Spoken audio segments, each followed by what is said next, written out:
झू जिंगवान को उसके रास्ते पर भेजने के बाद ही दाओहुआ बुढ़िया के आंगन में लौट आई। कमरे में प्रवेश करने पर उसने पाया कि यान येहुआन और अन्य लोग अभी तक नहीं निकले थे, जिससे उसे बहुत आश्चर्य हुआ। आमतौर पर वे बुढ़िया के कमरे में इतने लंबे समय तक नहीं रहते थे और पहले ही कहीं और खेलने चले जाते थे। यहाँ तक यान जियुआन जैसे वयस्क भी अभी भी वहाँ थे। बड़ी बहन, आप अंततः वापस आ गईं, जल्दी करें और हमारे देखने के लिए उपहार खोलें। जब दाओहुआ वापस लौटा तो यान यल तुरंत उसके पास आया, उसे खींचा और डोंग युवानक्सुआन और अन्य लोगों द्वारा लाए गए उपहारों की ओर इशारा किया। दाओहुआ के बोलने से पहले बूढ़ी औरत ने सबसे पहले अपना मुंह खोला। मैं सोच रही थी कि आज सूरज पश्चिम से क्यों निकला। मैंने सोचा था कि आप सभी इस बूढ़ी औरत का साथ देने के लिए रुके थे, लेकिन यह पता चला कि आपकी नजर अपनी बड़ी बहन के उपहारों पर थी।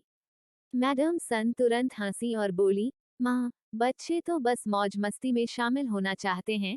आखिरकार उनकी बड़ी बहन का जन्मदिन भोज बहुत अच्छी तरह से किया गया था।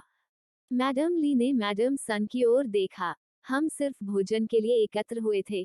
दूसरी भाभी, क्या आप मुझे बता सकती हैं कि यह जन्मदिन के भोज में कैसे बदल गया?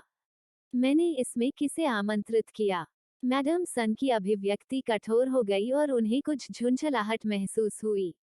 उसने पाया कि उसकी बड़ी भाभी की बातें धीरे धीरे कम विचारशील होती जा रही थीं। इतने सारे लोगों के सामने उसने जल्दी से अपना चेहरा घुमा लिया। यदि आप नहीं जानते कि क्या कहना है, तो मत बोलें। यान जियुआन ने मैडम सुन की ओर देखा, फिर मैडम ली की ओर मुस्कुराया। बड़ी भाभी, वह ऐसे ही हैं, उनके स्तर पर मत गिरो। मैडम ली ने यान जियुआन की ओर देखा और तुरंत कुछ नहीं कहा, बस अपनी चाय उठाई और पीने लगी। मैडम सन के गर्भवती विचार उनके लिए स्पष्ट थे। अभी यह सुझाव देना कि दाओहुआ का कार्यक्रम एक जन्मदिन का भोज था, केवल इस सोच के साथ था कि कुछ महीनों में यह येहुआन का जन्मदिन होगा और वह एक भोज आयोजित करना चाहती थी। वह अपनी बेटी के लिए जन्मदिन की पार्टी आयोजित करना चाहती थी और मैडम ली ने उसे तब तक नहीं रोका जब तक वह इसके लिए भुगतान नहीं करती। फिर भी मैडम सन ने सार्वजनिक धन का लाभ उठाने की उम्मीद में बेशर्मी से अपनी बेटी को उत्तोलन के रूप में इस्तेमाल किया, जो वास्तव में कष्टप्रद था। यह ध्यान में रखते हुए मैडम ली ने अपना चाय का कप नीचे रखा, बूढ़ी महिला की ओर देखा और कहा, माँ, दूसरी भाभी ने जन्मदिन भोज का उल्लेख किया, जिससे मुझे एक विचार आया। अब जब बच्चे बड़े हो रहे हैं और वे अपने स्वयं के संबंध बनाना शुरू कर रहे हैं, तो मुझे लगता है कि अब से उन्हें अपना जन्मदिन स्वयं ही संभालना चाहिए। वे लोगों को आमंत्रित कर सकते हैं या नहीं, और किसे आमंत्रित कर सकते हैं, यह उनकी अपनी क्षमताओं पर निर्भर करेगा। मैडम सन ने तुरंत आपत्ति जतानी चाहिए, क्योंकि उनकी दूसरी और तीसरी शाखाएं बड़ी शाखा से दूर रहती थीं, किसी से मिलने के लिए कोई आधिकारिक पद नहीं था। दुर्भाग्य से मैडम ली ने उसे मौका नहीं दिया। इस तरह वे अपने सामाजिक और मनोरंजन कौशल का भी अभ्यास कर सकते हैं, और भोज के बाद उन्हें विभिन्न खर्चों की सामान्य समझ होगी, ताकि भविष्य में जब वे अपने घरों की जिम्मेदारी संभालेंगे तो उन्हें पता नहीं चलेगा। बूढ़ी महिला यान ने सिर हिलाया, यह एक अच्छा विचार है। मैडम सन को चिंता हुई, लेकिन खर्च कौन वहन करेगा? जैसे ही उसने यह कहा, उसने अपना सिर नीचे कर लिया। काश वह इतनी स्पष्टता के लिए खुद को थप्पड़ मार पाती। यह स्पष्ट रूप से सार्वजनिक धन के लिए इसे कवर करने का एक सुझाव था। मैडम ली के मुंह का कोना हिल गया और उसकी आंखों में व्यंग्य की झलक झलक उठी। मैडम सन अभी भी बहुत गणनात्मक थीं। एक पल सोचने के बाद वह हंसी और बोली, दाहुआ सबसे बड़ी बहन है। मैंने गणना की है कि हाल के जन्मदिन समारोह की लागत 10 टन चांदी से भी कम है। भविष्य में आइए उस आंकड़े के अनुसार चलें। लड़कियों के जन्मदिन के लिए सार्वजनिक धन 10 टन चांदी प्रदान करेगा, और बेटों के लिए, क्योंकि वे अक्सर बाहर यात्रा करते हैं और अधिक लोगों से मिलते हैं, आइए 20 टन चांदी प्रदान करें। यह देखकर कि मैडम सुन कुछ और कहना चाहती थी, मैडम ली हंसी और बोली, बेशक, अगर माता पिता योगदान देना चाहते हैं, तो वे निजी तौर पर ऐसा कर सकते हैं। हमारा परिवार आखिरकार प्रचुर संपत्ति और गहरी जड़ों वाले उच्च रैंकिंग वाले अमीर परिवारों की तरह नहीं है। हमारे बच्चे विलासिता की आदत विकसित नहीं कर सकते। उन्हें अपनी क्षमता के भीतर खर्च करना चाहिए। दूसरा भाई, तीसरा भाई, क्या आप सहमत नहीं हैं? यान जियुआन ने जबरदस्ती मुस्कुराया और सिर हिलाया। ज्यादा कुछ नहीं कहा, लेकिन अंदर ही अंदर वह बहुत कंजूस और तंगदिल होने के लिए मैडम ली की जमकर आलोचना कर रहा था। 20 टन चांदी क्या कर सकती है? हालांकि यान झिकियांग ने तब कहा, 20 टन चांदी, क्या यह बहुत अधिक नहीं है? यह हमारे गृह नगर में हमारे वार्षिक खर्चों के लगभग बराबर है। क्या हमें थोड़ा कम नहीं देना चाहिए? इन शब्दों पर दाओहुआ मुश्किल से खुद को रोक सकी और बुढ़िया के कंधे पर झुक गई, अंदर की ओर मुंह करके अपनी हंसी को दबाने के लिए अपने हाथ से अपना मुंह ढक लिया। अंकल टू और आंटी टू की अभिव्यक्ति दर्द भरी थी, जैसे कि चांदी पर्याप्त नहीं थी और उन्हें अपनी जेब से खर्च करना होगा, जबकि अंकल थरी ने सीधे तौर पर कहा कि यह बहुत ज्यादा है, यहाँ तक कुछ वापस लेने का सुझाव भी दिया। उसे पहले कभी कैसे एहसास नहीं हुआ कि अंकल थरी इतने प्यारे व्यक्ति थे। बूढ़ी मैडम यान ने अपनी पोती की ओर घूर कर देखा और उसे अपने व्यवहार के प्रति सचेत रहने का संकेत दिया। दाओहुआ फिर सीधी बैठ गई, लेकिन वह मदद नहीं कर सकी, लेकिन उसके होठों पर मुस्कान आ गई। लाभ पाने में असमर्थ यान जियुआन और सन परिवार दोनों ने अपने आक्रामक रुख को नियंत्रित कर लिया। यान येल ने इन बातों की परवाह नहीं की और एक बार फिर दाओहुआ के करीब पहुंच गई और उसे उपहार खोलने के लिए खींच लिया। दाओहुआ के लिए उपहार खोलना कोई बड़ी बात नहीं थी। उसने वांग मनमन को उपहार लाने दिया और सबके सामने उसे खोलना शुरू कर दिया। वाह, क्या सुंदर कप है! यह पारदर्शी क्यों है? यान यल ने आगे बढ़कर उसे देखने के लिए एक उठाया। अन्य लोगों ने भी समान रूप से उत्सुकता से देखा। यह पीने के बर्तनों, एक जग और 8 कपों का एक पूरा सेट था। यान जियुआन, जो अक्सर बाहर यात्रा करते थे, ने बहुत कुछ देखा था और इसे एक नज़र में पहचान लिया था। ये कांच के कप हैं, जिनके बारे में कहा जाता है कि इन्हें विदेशी भूमि से आयात किया गया था, जो काफी दुर्लभ हैं। मास्टर डोंग वास्तव में मार्क्विस निवास से अपने मूल स्थान पर रहते हैं। कांच के पीने के बर्तनों का एक पूरा सेट उसी तरह वितरित किया जाता है। यह भाव वास्तव में उदार है। यह सुनकर यान यल ने तुरंत दाओहुआ की ओर देखा। बड़ी बहन, 8 कप हैं, क्या आप मुझे एक दे सकती हैं? दाओहुआ मंद मंद मुस्कुराया और मना करने ही वाला था कि तभी बूढ़ी मैडम यान ने तेजी से यान यल के हाथ से कप ले लिया। क्या दो? पीने का सेट एक पूरा सेट है। यदि आप एक ले लेंगे तो यह पूरा नहीं होगा, और वैसे भी आप सिर्फ एक कप के साथ क्या कर सकते हैं? यान यल ने चिल्लाते हुए कहा, मैं इसका उपयोग प्रशंसा करने के लिए कर सकता हूँ। बूढ़ी मैडम यान ने उसे नजरअंदाज कर दिया, गिलास वापस डिब्बे में रख दिया और वांग मनमन को इसे ले जाने का संकेत दिया। दाओहुआ ने यान यल पर ध्यान नहीं दिया और एक और उपहार खोलना शुरू कर दिया। यह एक कांच का दर्पण है। जैसे ही बक्सा खोला गया, यान जियुआन बोला। दाओहुआ ने जल्दी से दर्पण उठाया और खुद को देखा। भगवान की दया हो, प्राचीन काल में 11 वर्षों के बाद उसने अंततः स्पष्ट रूप से देखा कि वह कैसी दिखती थी। दादी, देख लो। खुद को देखने के बाद दाओहुआ ने तुरंत दर्पण को ओल्ड मैडम यान की ओर घुमा दिया। बूढ़ी मैडम यान ने दर्पण में अपने प्रतिबिंब को देखा और दंग रह गई। यह इतना स्पष्ट कैसे है? फिर उसने आह भरते हुए कहा, मैं इतनी बूढ़ी कैसे हो गई? मेरे चेहरे पर इतनी झुर्रियां हैं। यह सुनकर दाओहुआ अपना मुंह ढंकने और हंसने से खुद को नहीं रोक सकी। दरअसल, उम्र कोई भी हो, महिलाएं हमेशा अपने लुक का ख्याल रखती हैं।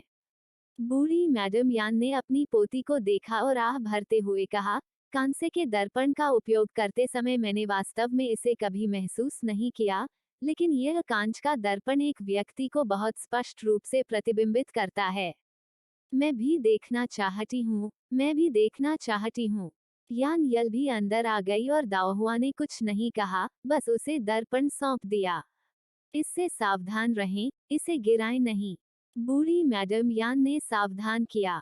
उसने पहले कभी कांच का दर्पण नहीं देखा था, और बिना किसी को बताए वह जानती थी कि यह बहुत कीमती होगा। यान येहुआन और यान येशुंग अब खुद को रोक नहीं सके और दर्पण में देखने के लिए यान यल के चारों ओर इकट्ठा हो गए, यहाँ तक कि सन फैमिली भी इसमें शामिल होने में कामयाब रही। सन फैमिली ने खुद को दर्पण में देखने के बाद अपना चेहरा छुआ और आह भरी, हमारे परिवार में केवल दाओहुआ के पास सबसे अच्छा भाग्य है। जरा देखो, उसे अपने जन्मदिन पर इतने अच्छे उपहार मिलते हैं, हम बड़ों की तुलना में कहीं बेहतर। मैडम ली ने खटते चेहरे वाले सन परिवार पर नजर डाली। इस बार उसने कोई जवाब नहीं दिया। वास्तव में पूरे परिवार में यह उनकी बेटी थी जो सबसे अधिक भाग्यशाली थी। है कांच का दर्पण दाओहुआ ने बूढ़ी मैडम यान को दिया था। वृद्ध महिला की उम्र अधिक थी और उसकी दृष्टि भी बहुत अच्छी नहीं थी, इसलिए खुद को सजाने के लिए कांच के दर्पण का उपयोग करने से उसे अधिक स्पष्ट रूप से देखने में मदद मिली। और ग्लास वाइन सेट दाओहुआ ने मैडम ली को दिया। मैडम ली की आम तौर पर कई सामाजिक व्यस्तताएं होती थीं, और इसी तरह उनका परिवार अंगूर की वाइन भी बनाता था, जो कांच के कपों के लिए बिल्कुल उपयुक्त थी, जो मेहमानों के मनोरंजन के दौरान प्रतिष्ठा जोड़ती थी। मुख्य प्रांगण। जब दाओहुआ ग्लास वाइन सेट लाया, तो मैडम ली ने फिर भी मना कर दिया। शराब के बर्तनों का यह सेट उत्तम और नाजुक है, आपको इसे अपने पास रखना चाहिए। मेरे पास यहाँ देहुआ भट्टी सफेद चीनी मिट्टी का एक अच्छा सेट है जो मेहमानों के मनोरंजन के लिए पर्याप्त है। दाओहुआ ने वांगमैनमैन को बॉक्स नीचे रख दिया और मुस्कुराते हुए कहा, मैडम, आपको इसे वैसे भी रखना चाहिए, कहीं ऐसा ना हो कि मैं इसे गलती से तोड़ दूं। यह बर्बादी होगी। मैडम ली ने हंसते हुए कहा, इसे तोड़ना इतना आसान नहीं है, बस सावधान रहें। दाओहुआ ने अपने कंधे उचकाए और तुरंत विषय बदल दिया। मेज पर पेस्ट्री की एक प्लेट देखकर जो उसने पहले कभी नहीं देखी थी, उसने तुरंत एक टुकड़ा उठाया और उसका स्वाद चखा। मैडम, क्या आपने रसोई में नई पेस्ट्री बनाई है? इसका स्वाद बहुत अच्छा है। मैडम ली मुस्कुराई, यह रसोई में नहीं, बल्कि आपके पिता द्वारा बनाया गया था। उन्होंने किसी को यह कहकर लाया था कि उन्हें यह स्वादिष्ट लगा और वह चाहते हैं कि मैं भी इसका स्वाद चखूं। यदि आपको यह पसंद है, तो बाद में अपने साथ कुछ ले जाना। दाओहुआ ने पेस्ट्री को आधा मुंह तक रखते हुए रुका, पिताजी ने यह भेजा है। मैडम ली मुस्कुराई और सिर हिलाया, यह सोचकर कि जब वह दिन के दौरान ब्लड स्वेलो केक पहुंचाते हुए बटलर सन के पास पहुंची थी, दाओहुआ ने उपहास करते हुए कहा, आपने फादर को ब्लड स्वेलो केक दिया था और उन्होंने आपको 2 प्लेट पेस्ट्री के साथ भुगतान किया था जिसे बाहर कहीं भी खरीदा जा सकता था। काफी लाभदायक विनिमय। बोलने के बाद उसने अपने हाथ में रखी पेस्ट्री को वापस नीचे रख दिया।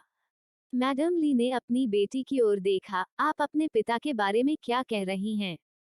वो मुझे पेस्ट्री भेजते हैं क्योंकि उनके ख्यालों में मैं रहती हूँ, यह कैसे व्यापारिक लेनदेन है? दाओहुआ ने अपने होंठ हिलाए। मैडम ली को सस्ते पिता द्वारा कॉन्सुबिन लिन को ब्लड स्वेलो केक देने के बारे में बताना चाहा, लेकिन उसके चेहरे पर आनंददायक अभिव्यक्ति देखकर उसका गला रुंध गया और वह शब्दों को बाहर नहीं निकाल सकी। मैडम ली ने आश्चर्यचकित होकर हो कहा, तुम्हें कैसे पता चला कि मैंने तुम्हारे पिता को ब्लड स्वेलो केक दिया है? दाओहुआ ने अपनी नजरें फेर ली और धीरे से कहा, मैंने इसे बटलर सन से सुना। यह सुनकर मैडम ली को कोई आपत्ति नहीं हुई। इसके बाद दाओहुआ का मूड कुछ हद तक उदासीन लग रहा था।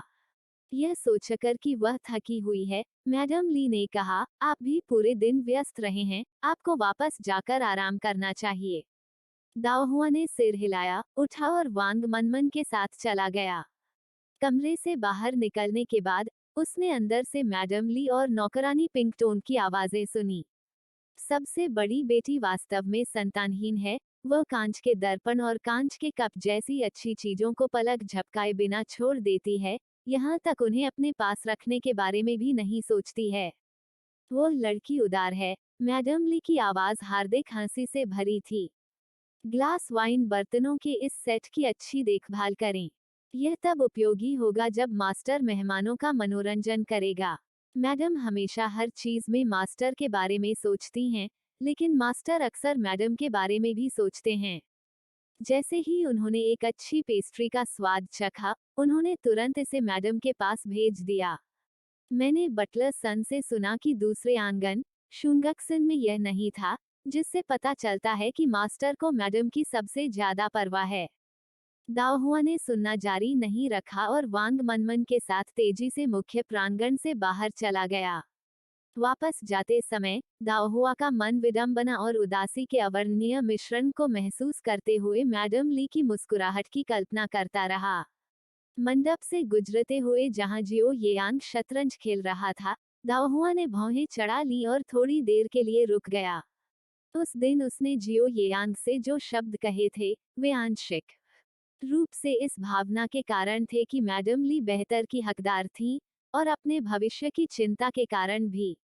प्राचीन समय में, भले ही वह पैसा कमा सकती थी और अपना भरण पोषण कर सकती थी, सामाजिक मानदंड और परिवार उसे अविवाहित रहने की अनुमति नहीं देते थे।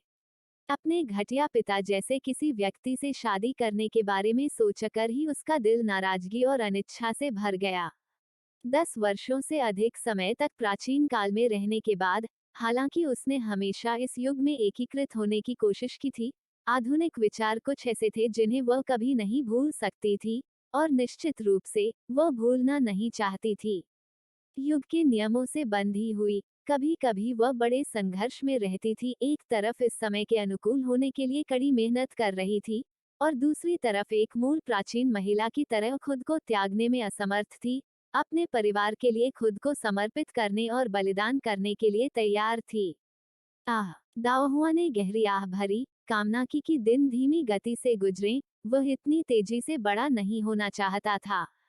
घर पर, उसकी दादी और मां की सुरक्षा के साथ, और उसके घटिया पिता द्वारा अपनी रखेलों का पक्ष लेने के बावजूद, वह अभी भी उसके प्रति दयालु था। फिलहाल, वह अभी भी कुछ हद तक आजादी से रह सकती है, लेकिन अगर उसे शादी करनी होती, उसके विस्फोटक स्वभाव और संयम बरतने की उसकी अनिच्छा के बारे में सोचते हुए, वह पहले से ही कल्पना कर सकती थी कि प्राचीन काल के किसी व्यक्ति से शादी करने के बाद वह कितना अराजक जीवन जी रही होगी। उसके पीछे, वांग मनमन ने दाओहुआ को चिंता से देखा। वह महसूस कर सकती थी कि युवती उदास थी। यह देखना सचमुच हृदय विदारक था कि जो व्यक्ति आमतौर पर इतना प्रसन्न रहता था, वह अचानक इतना निराश हो गया। मिस, चलो वापस चलते हैं। लिटिल प्रिंस ने जो तोता भेजा है वह आपके खिलाने का इंतजार कर रहा है। तोते के बारे में सुनकर दाओहुआ का ध्यान कुछ हद तक भटक गया। ओह ठीक है, मैं उस छोटी सी चीज के बारे में भूल गया। चलो, घर वापस चलते हैं। दाओहुआ मंडप। जब दाओहुआ वांग मैनमेन के साथ वापस आया, तो गुयू और लिक्सिया तोते के साथ खेलने की कोशिश कर रहे थे, लेकिन दुख की बात है कि वह बहुत अलग थलग था और उनसे एक शब्द भी नहीं बोला। मिस, आप वापस आ गईं। जब से यह तोता हमारे आंगन में आया है, तब से यह कुछ नहीं बोलता है, बिल्कुल अलग थलग रहने का अभिनय कर रहा है, लिक्सिया ने त्वरित मुस्कान के साथ कहा। दाओहुआ मुस्कुराते हुए आगे बढ़ा, क्या ऐसा है? मुझे देखने दो, मुझे आशा है कि यह तोता मूक नहीं हो गया है। कौन गूंगा है? आप तो गूंगा हैं। तोते ने तुरंत उत्तर दिया। आउच! आखिरकार यह बोलता है। ऐसा लगता है कि केवल महिला के पास ही रास्ता है। गुयू और लिक्सिया तुरंत हंसे। दाओहुआ छत की छत के नीचे पहुंची और मुस्कुराते हुए तोते के सामने खड़ी हो गई और उसके छोटे से सिर को सहलाया। तोता, मानो अपमानित महसूस कर रहा हो, तेजी से दूर चला गया। उसने दाओहुआ को अपनी पीठ दिखाई। इस पर सभी लोग जोर जोर से हंसने लगे। जिसने तुम्हें पाला, उसी की तरह तुम दोनों भी बहुत बड़े स्वभाव के हो। दाओहुआ ने तोते के सिर पर खाने वाले चम्मच से थपथपाते हुए चिढ़ाया, और वांग मैनमैन द्वारा अभी अभी लाए गए सूरजमुखी के बीज लिए, और मुस्कुराते हुए कहा, मैं शायद उसे संभाल नहीं पाऊंगी, लेकिन क्या मैं तुम्हें प्रशिक्षित नहीं कर सकती, छोटे बदमाश। चलो, कुछ शुभ कहो, और यदि तुम मुझे हंसाओगे, तो तुम्हें सारे सूरजमुखी के बीज मिलेंगे जो तुम चाहते हो। यदि नहीं, तो मैं तुम्हें कुछ दिनों के लिए भूखा रहने दूंगा। तोता पहले ही पीछे मुड़ चुका था। उसने सूरजमुखी के बीजों पर नजर डाली और फिर दाओहुआ पर निर्णायक रूप से कहा, दाओहुआ बहुत प्यारा है। मैं खुद यह जानती हूँ, मुझे आपको बताने की जरूरत नहीं है, उसने जवाब दिया। दाहुआ बहुत सुंदर है। यह तो मैं भी जानता हूँ। दाहुआ एक छोटी सी परी है। हाँ, यह थोड़ा अतिशयोक्ति है, लेकिन यह सुनना अच्छा है। यहाँ थोड़ा सा इलाज करें। आगे बढ़ते रहें। दाहुआ एक प्यारी, सुंदर छोटी परी है। क्या आप उसी पर अड़े हुए हैं? बिल्कुल नहीं, इसे बदल दीजिए, एक ही बात सुनना उबाऊ हो जाता है। दाहुआ एक छोटा सूरज है, वह जहाँ भी जाती है चमकती है। ओह, यह अच्छा है। आप इनाम के पात्र हैं। उसके पीछे वांग मनमन और अन्य लोगों ने दाहुआ और तोते को आगे पीछे बातें करते हुए देखा। वे सभी खिलखिलाकर हंस रहे थे। गयू ने अपना मुंह ढक लिया और हंसी। क्या यह तोता सिर्फ चापलूस नहीं है? वांग मनमन ने भी इसमें शामिल होते हुए हंसते हुए कहा, यह एक तोता है जो मनोरंजन के लिए है, विशेष रूप से लिटिल प्रिंस द्वारा महिला को खुश करने के लिए दिया गया है। उसने दाहुआ की ओर देखते हुए कहा। अपनी भौहों को फिर से शिथिल होते देख उसने राहत की सांस ली। उसने मन ही मन सोचा, सचमुच छोटा राजकुमार उस महिला को बेहतर समझता है। उसके उपहार ने सचमुच उसका दिल जीत लिया था। दाहुआ एक छोटा सा सूरज है। वांग मनमन ने मुस्कुराहट दबा दी। ऐसे शब्द छोटा तोता निश्चित रूप से अपने आप नहीं सोच सकता था, उसे लिटिल प्रिंस द्वारा सिखाया गया होगा और उसने उन्हें उठाया होगा। मध्य शरद उत्सव से एक दिन पहले जियो येयांग ने लोगों के लिए बड़े बालों वाले केकड़े पहुंचाने की व्यवस्था की। बड़े बालों वाले केकड़ों की 5 बड़ी बांस की टोकरियों को देखकर दाओहुआ खुशी से झूम रहा था और बुजुर्ग मैडम यान से आग्रह कर रहा था कि वे मध्य शरद ऋतु महोत्सव के दौरान अपने दिल की संतुष्टि के साथ खा सकते हैं। यान जियुवान ने मुख्य टोकरी को पलटा और अपना आश्चर्य व्यक्त किया। वास्तव में ये शाही परिवार की श्रद्धांजलि के योग्य हैं। इस अकेले केकड़े का वजन लगभग 1 पाउंड के करीब होना चाहिए, है ना?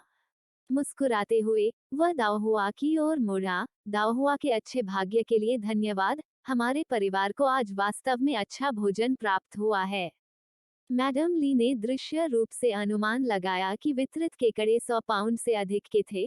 फिर दाओहुआ की ओर देखा, बस वहां खुश मत खड़े रहो, क्या बदले में तुम्हारे पास कोई उपहार नहीं है? जाओ और इसे ले आओ। यह सुनकर दाओहुआ मुस्कुराते हुए तुरंत चाली गई। यह जियो येयांग के लिए है। यह बड़े भाई डोंग, बड़े भाई सू, बड़े भाई झो के लिए है। यह घर पर 3 भाइयों के लिए है। यह 3 भाइयों को उपहार देने के लिए है। चूंकि उसने पिछली बार भेजे गए तरबूजों और अंगूरों में से केवल जियो येयांग के लिए हिस्सा अलग किया था, उसकी पिछली यात्रा के दौरान सू हुंगक्सिन ने वास्तव में उसे कड़वी शिकायत करने से रोक दिया था।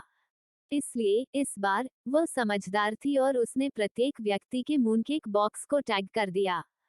ठीक है, मैनमैन, वाइन सेलर में जाओ और पीली वाइन का एक जार ले आओ जो मैंने पहले बनाई थी।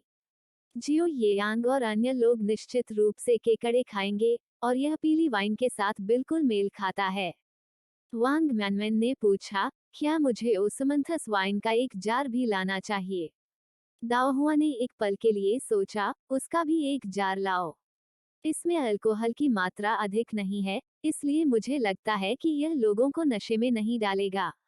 मून केक, पीली वाइन, ओसमंथस केक, साथ ही सभी प्रकार की मौसमी सब्जियां और फल, साथ ही चमेली चाय की कुछ बांस ट्यूब और तले हुए 5 मसाले वाले सूरजमुखी के बीज का एक बैग। दाओहुआ ने अंततः रुकने से पहले 2 गाड़ियां भर लीं।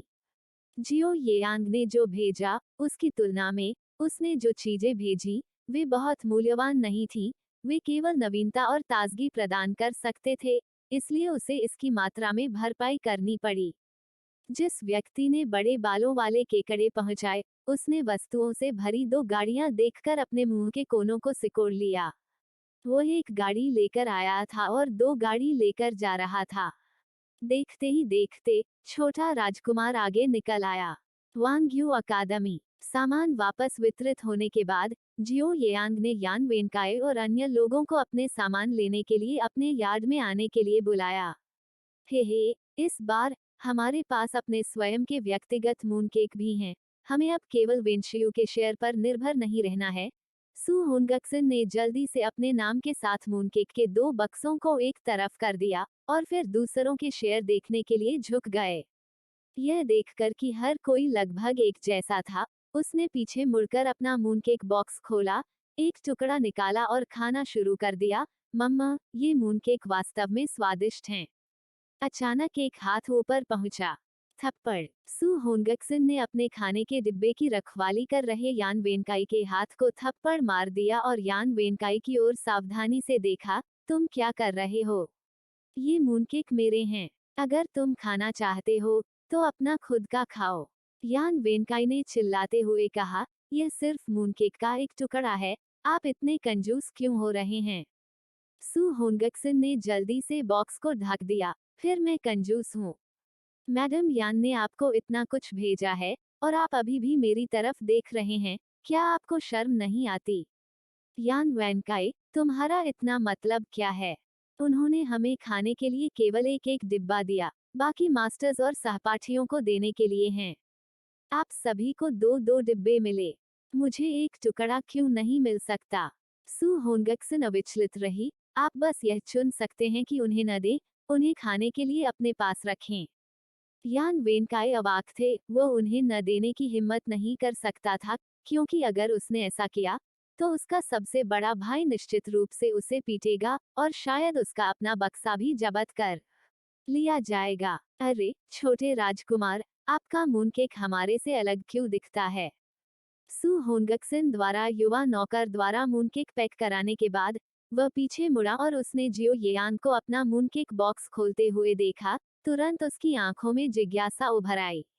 हमारा सब फूलों के आकार में है और तुम्हारा सुअर का सिर है।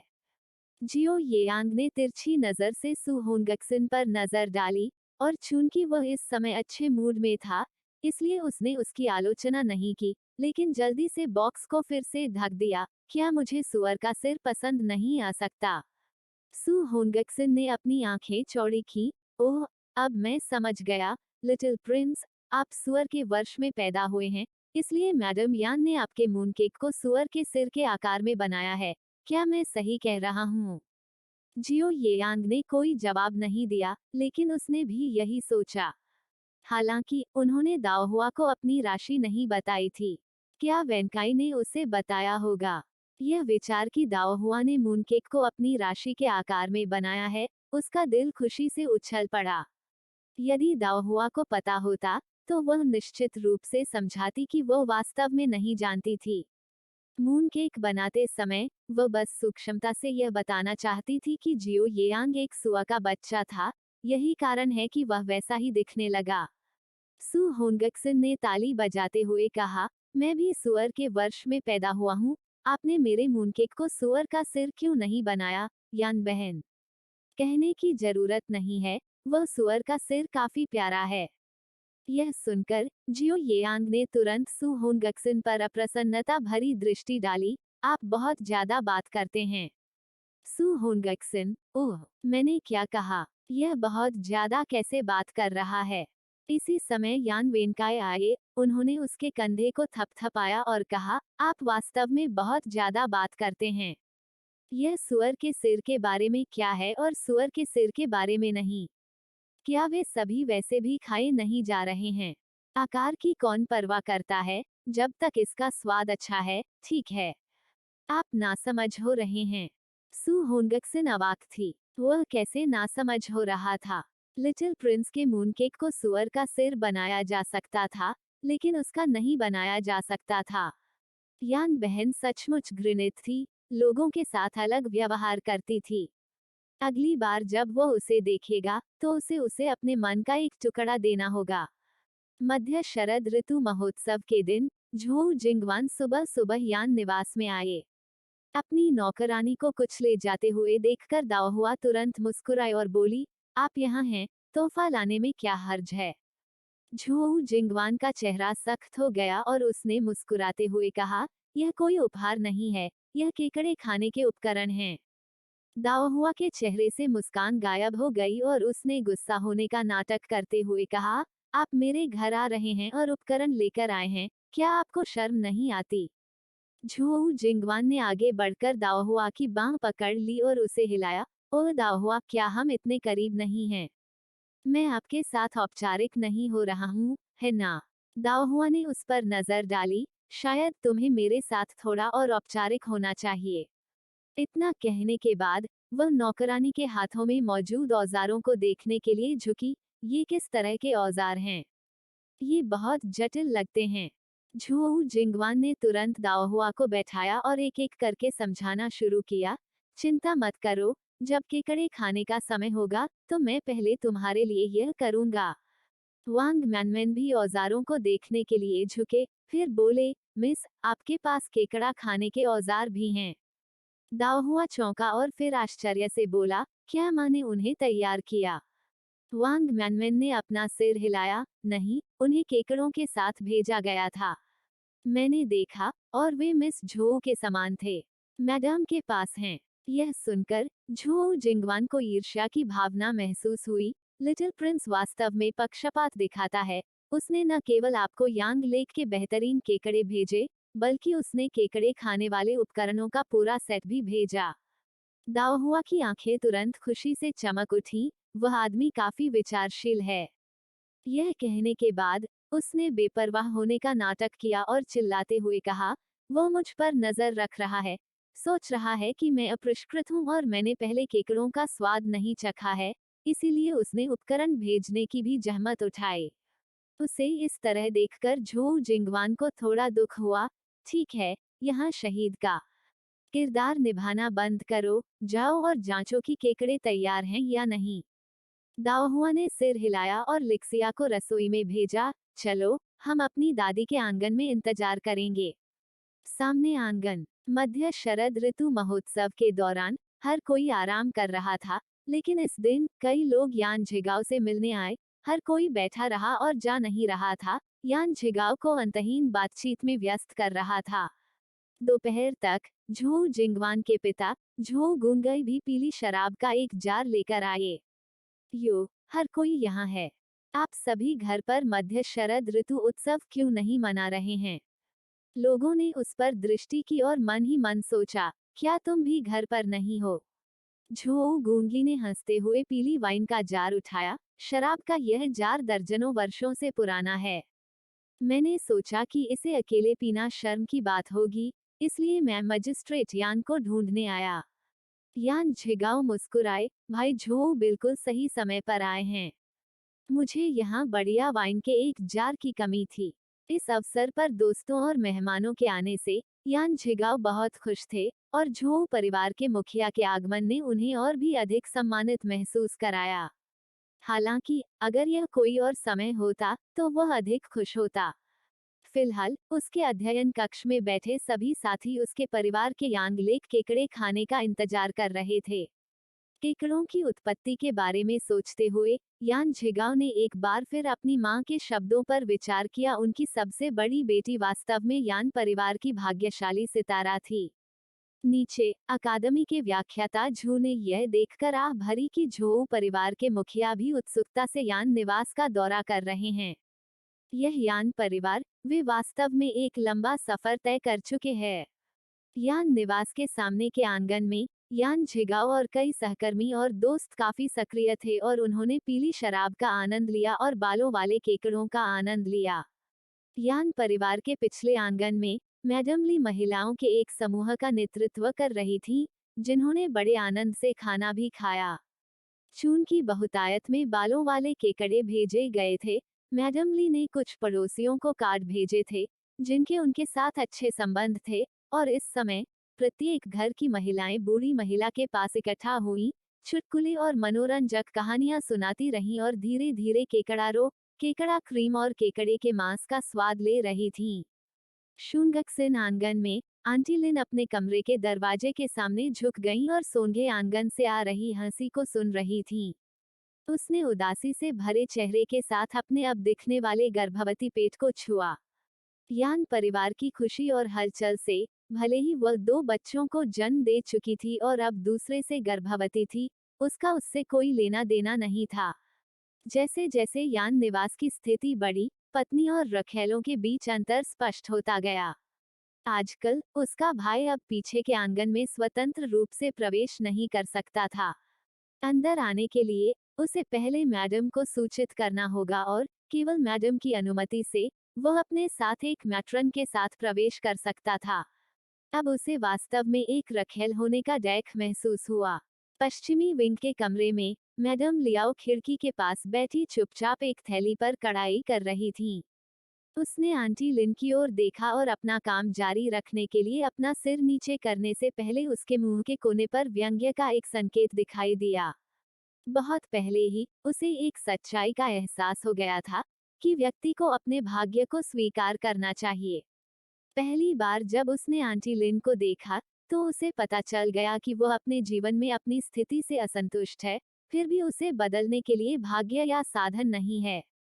तार्किक रूप से जिस उपपत्नी के 3 बच्चे हो सकते हैं, उसे धन्य माना जाना चाहिए। कुछ प्रतिष्ठित परिवारों में ऐसी स्थिति की उम्मीद करना शायद ही संभव हो। यदि उसकी किस्मत थोड़ी बेहतर होती, उसके तरीके थोड़े अधिक शक्तिशाली होते, तो वो वास्तव में अपना जीवन बदलने में कामयाब हो सकती थी। कितने अफसोस की बात है, उसे और भी अधिक भाग्यशाली मैडम का सामना करना पड़ा। मैडम से पैदा हुए 3 बच्चे असाधारण थे। जब तक वे आसपास थे, आंटी लिन को कोई अन्य आशा नहीं रखनी चाहिए, इसके बारे में सोचना व्यर्थ था। उसी समय नौकरानी जू मुस्कुराते हुए खाने का डिब्बा लेकर कमरे में दाखिल हुई। आंटी, चूंकि आज मध्य शरद उत्सव है, मैडम ने रसोई में अतिरिक्त व्यंजन तैयार करने के लिए कहा है, और बाद में आप 2 प्लेट मूनकेक भी ले सकती हैं। मैडम लियाओ ने बर्तनों को देखा और मुस्कुराई। वो यान निवास में जीवन से बहुत संतुष्ट थी, भले ही मालिक कभी उसके कमरे में नहीं आया था। मैडम ने उसके साथ कभी दुर्व्यवहार नहीं किया था। वह जानती थी कि अपनी पृष्ठभूमि और मूल के साथ केवल उचित व्यवहार करके ही वह जीवन जी सकती है। इसके लिए उसे एक भी शिकायत नहीं थी, भले ही वह अभी 20 साल की भी नहीं थी। अन्य बहनों की तुलना में जिन्हें उनकी आधिकारिक पत्नियों ने मौत के घाट उतार दिया या बेच दिया, वो वास्तव में कहीं अधिक भाग्यशाली थीं। मैडम लियाओ ने अपना कढ़ाई का घेरा नीचे रख दिया और मुस्कुराते हुए जू से कहा, तुम्हें भी खाना खा लेना चाहिए। वो हुआ पर्वत की मुख्य चोटी पर। अस्थाई महल के अंदर जियो येयांग ने डोंग युवानक्सुआन और अन्य लोगों के साथ बालों वाले केकड़ों का आनंद भी लिया। जैसे ही यान वेनकाई ने मोटे तौर पर बालों वाले केकड़ों के बड़े पंजे खोले, उसने अपनी कोहनी से डोंग युवानक्सुआन को धक्का दिया और फुसफुसाया, छोटे राजकुमार के साथ क्या हो रहा है, जो यहाँ अस्थाई महल में मध्य शरद ऋतु समारोह मनाने पर जोर दे रहा है। उनके स्थान पर जाने का उनका सुझाव अस्वीकार कर दिया गया था। डोंग युवानक्सुआन ने यान वेनकाई की ओर देखा, जो मैल में डूबा हुआ था, कुछ अरुचि के साथ, फिर शांत जियो येयांग की ओर देखा और गहरे अर्थ के साथ कहा, मध्य शरद ऋतु समारोह स्वाभाविक रूप से परिवार के साथ बिताने का समय है। यान वेनकाई कुछ हैरान थी। लिटिल प्रिंस का परिवार बीजिंग में है, इसका ट्रैवलिंग पैलेस में मध्य शरद उत्सव मनाने से क्या लेना देना है? वो और पूछना चाहता था, लेकिन डोंग युवानक्सुआन ने पहले ही अपना वाइन कप उठा लिया था और अपने बड़े भाई और झोऊ चेंगे के साथ पीने के खेल में शामिल हो गया था। उसी समय मेलिन विला में मुख्य शिखर के ऊपर, क्या यह वह मूनकेक है जो यांग यांग ने भेजा है? जियो येयांग के चाचा गवर्नर गुओ मेज पर रखे मूनकेक को आश्चर्य से देखते रहे। उसके सामने एक सुंदर कपड़े पहने महिला ने उसे तिरस्कारपूर्वक देखा और चिढ़कर कहा, यांग यांग ने मुझे कुछ मूनकेक भेजे, क्या यह वास्तव में इतना आश्चर्यजनक है? हालांकि अभी भी कुछ हद तक हैरान, गवर्नर गुओ ने जवाब दिया, नहीं, यह सिर्फ इतना है कि बच्चे का आपके प्रति पहले जैसा रवैया था। वह रुके और अपनी बहन की अभिव्यक्ति पर नजर डाली। यह देखकर कि वह शांत थी, वह जारी रहा, लड़का तब भी क्रोधित हो जाता था जब कोई आपका जिक्र करता था, और अब वह अचानक बदल गया है। वह आपको चीजें भेजने की पहल भी कर रहा है। वो खूबसूरत महिला गवर्नर गुओ की बहन, गुओ रुओमी, अलग हुए राजकुमार की पूर्व राजकुमारी पत्नी, जियो येयांग की जैविक मां थी। अपने लोगों की रिपोर्टों को याद करते हुए, गुओ रुओमी ने धीरे से हंसते हुए कहा, शायद उसका हृदय परिवर्तन हो गया है। ड्रैगन बोट फेस्टिवल के बाद से बच्चा कभी कभी मुझे चीजें भेज रहा है।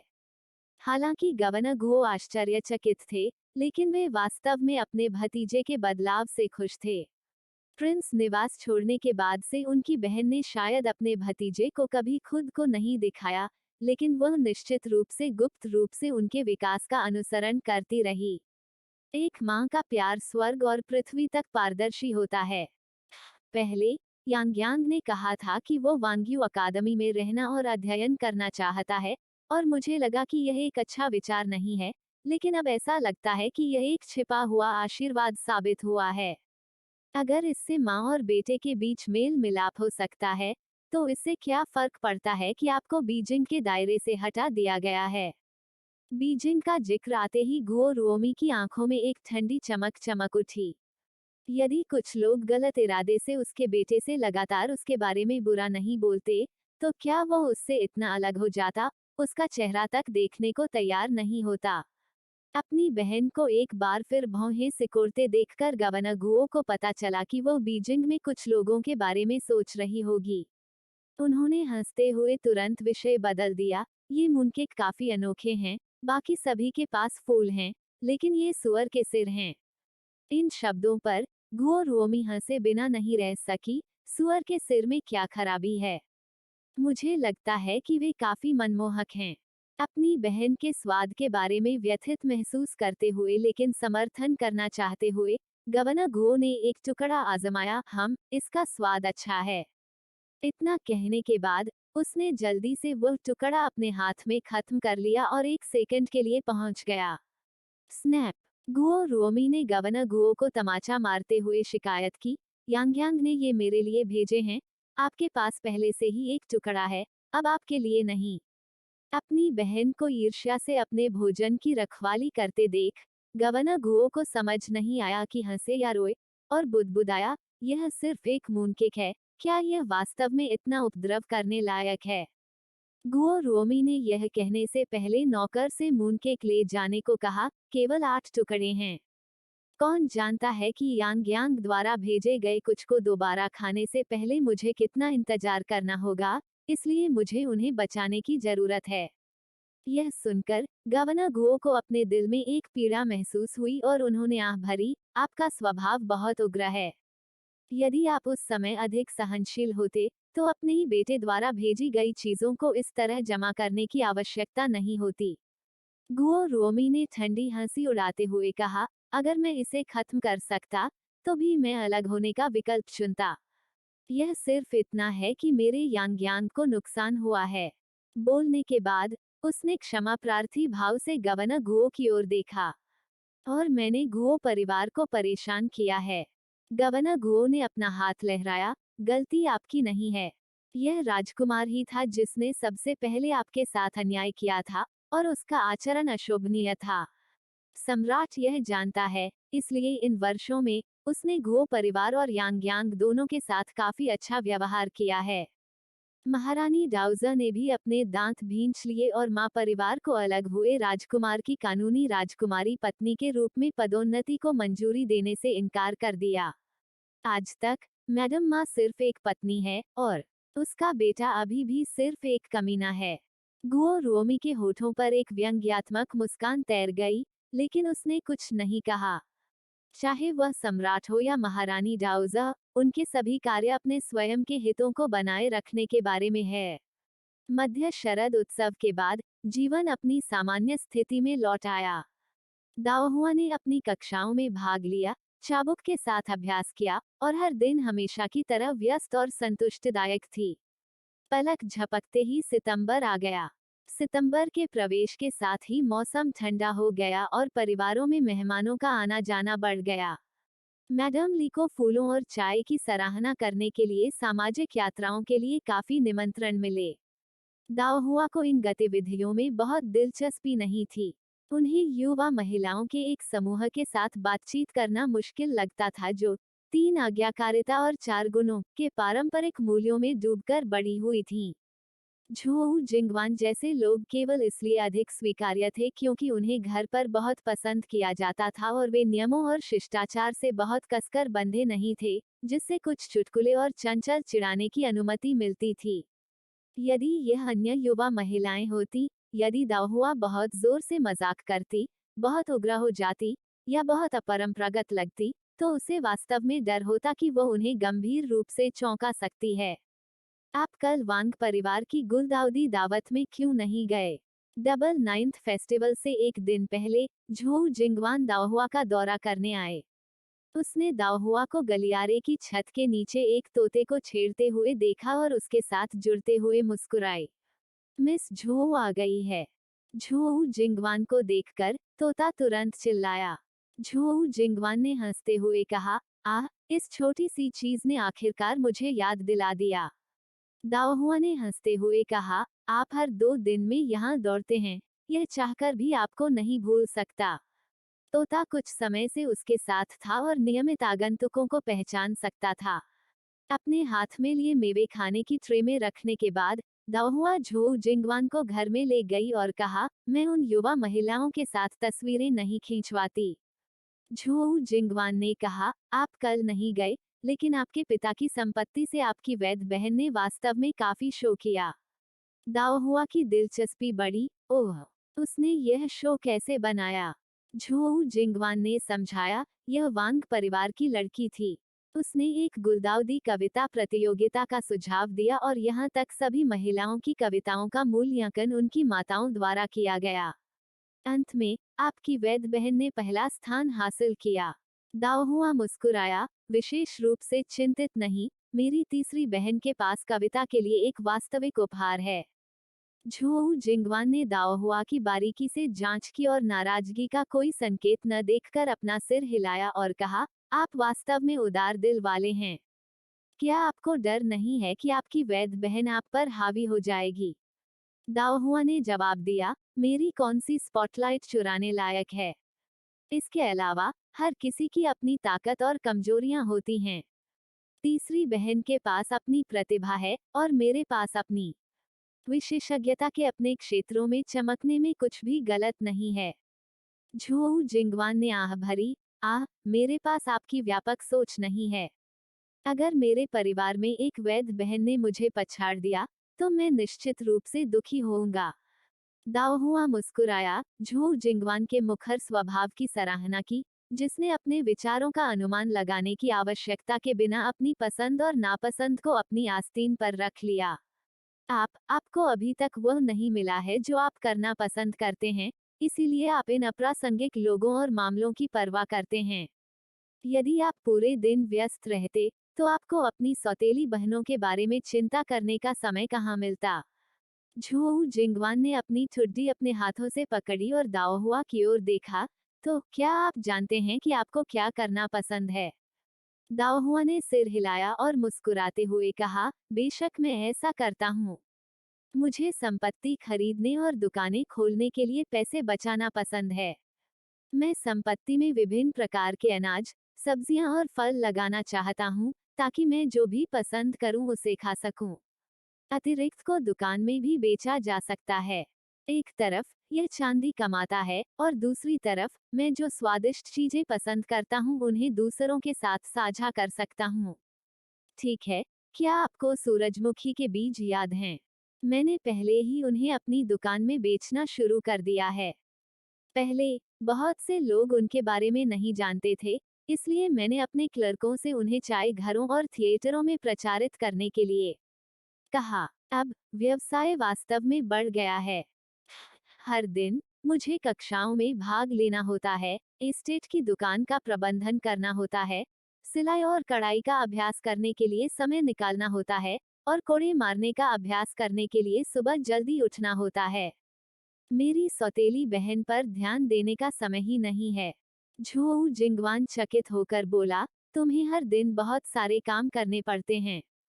दाओहुआ ने सिर हिलाया। झोऊ जिंगवान ने कहा, कई बार अन्य परिवारों के भोज में मैंने आंटी यान को यह कहते सुना है कि आपके पास घर पर करने के लिए कुछ काम थे और आप इसे नहीं कर सकते। मुझे लगा कि वह सिर्फ आपके लिए बहाना बना रही है। मुझे उम्मीद नहीं थी कि आप वास्तव में इतने व्यस्त होंगे।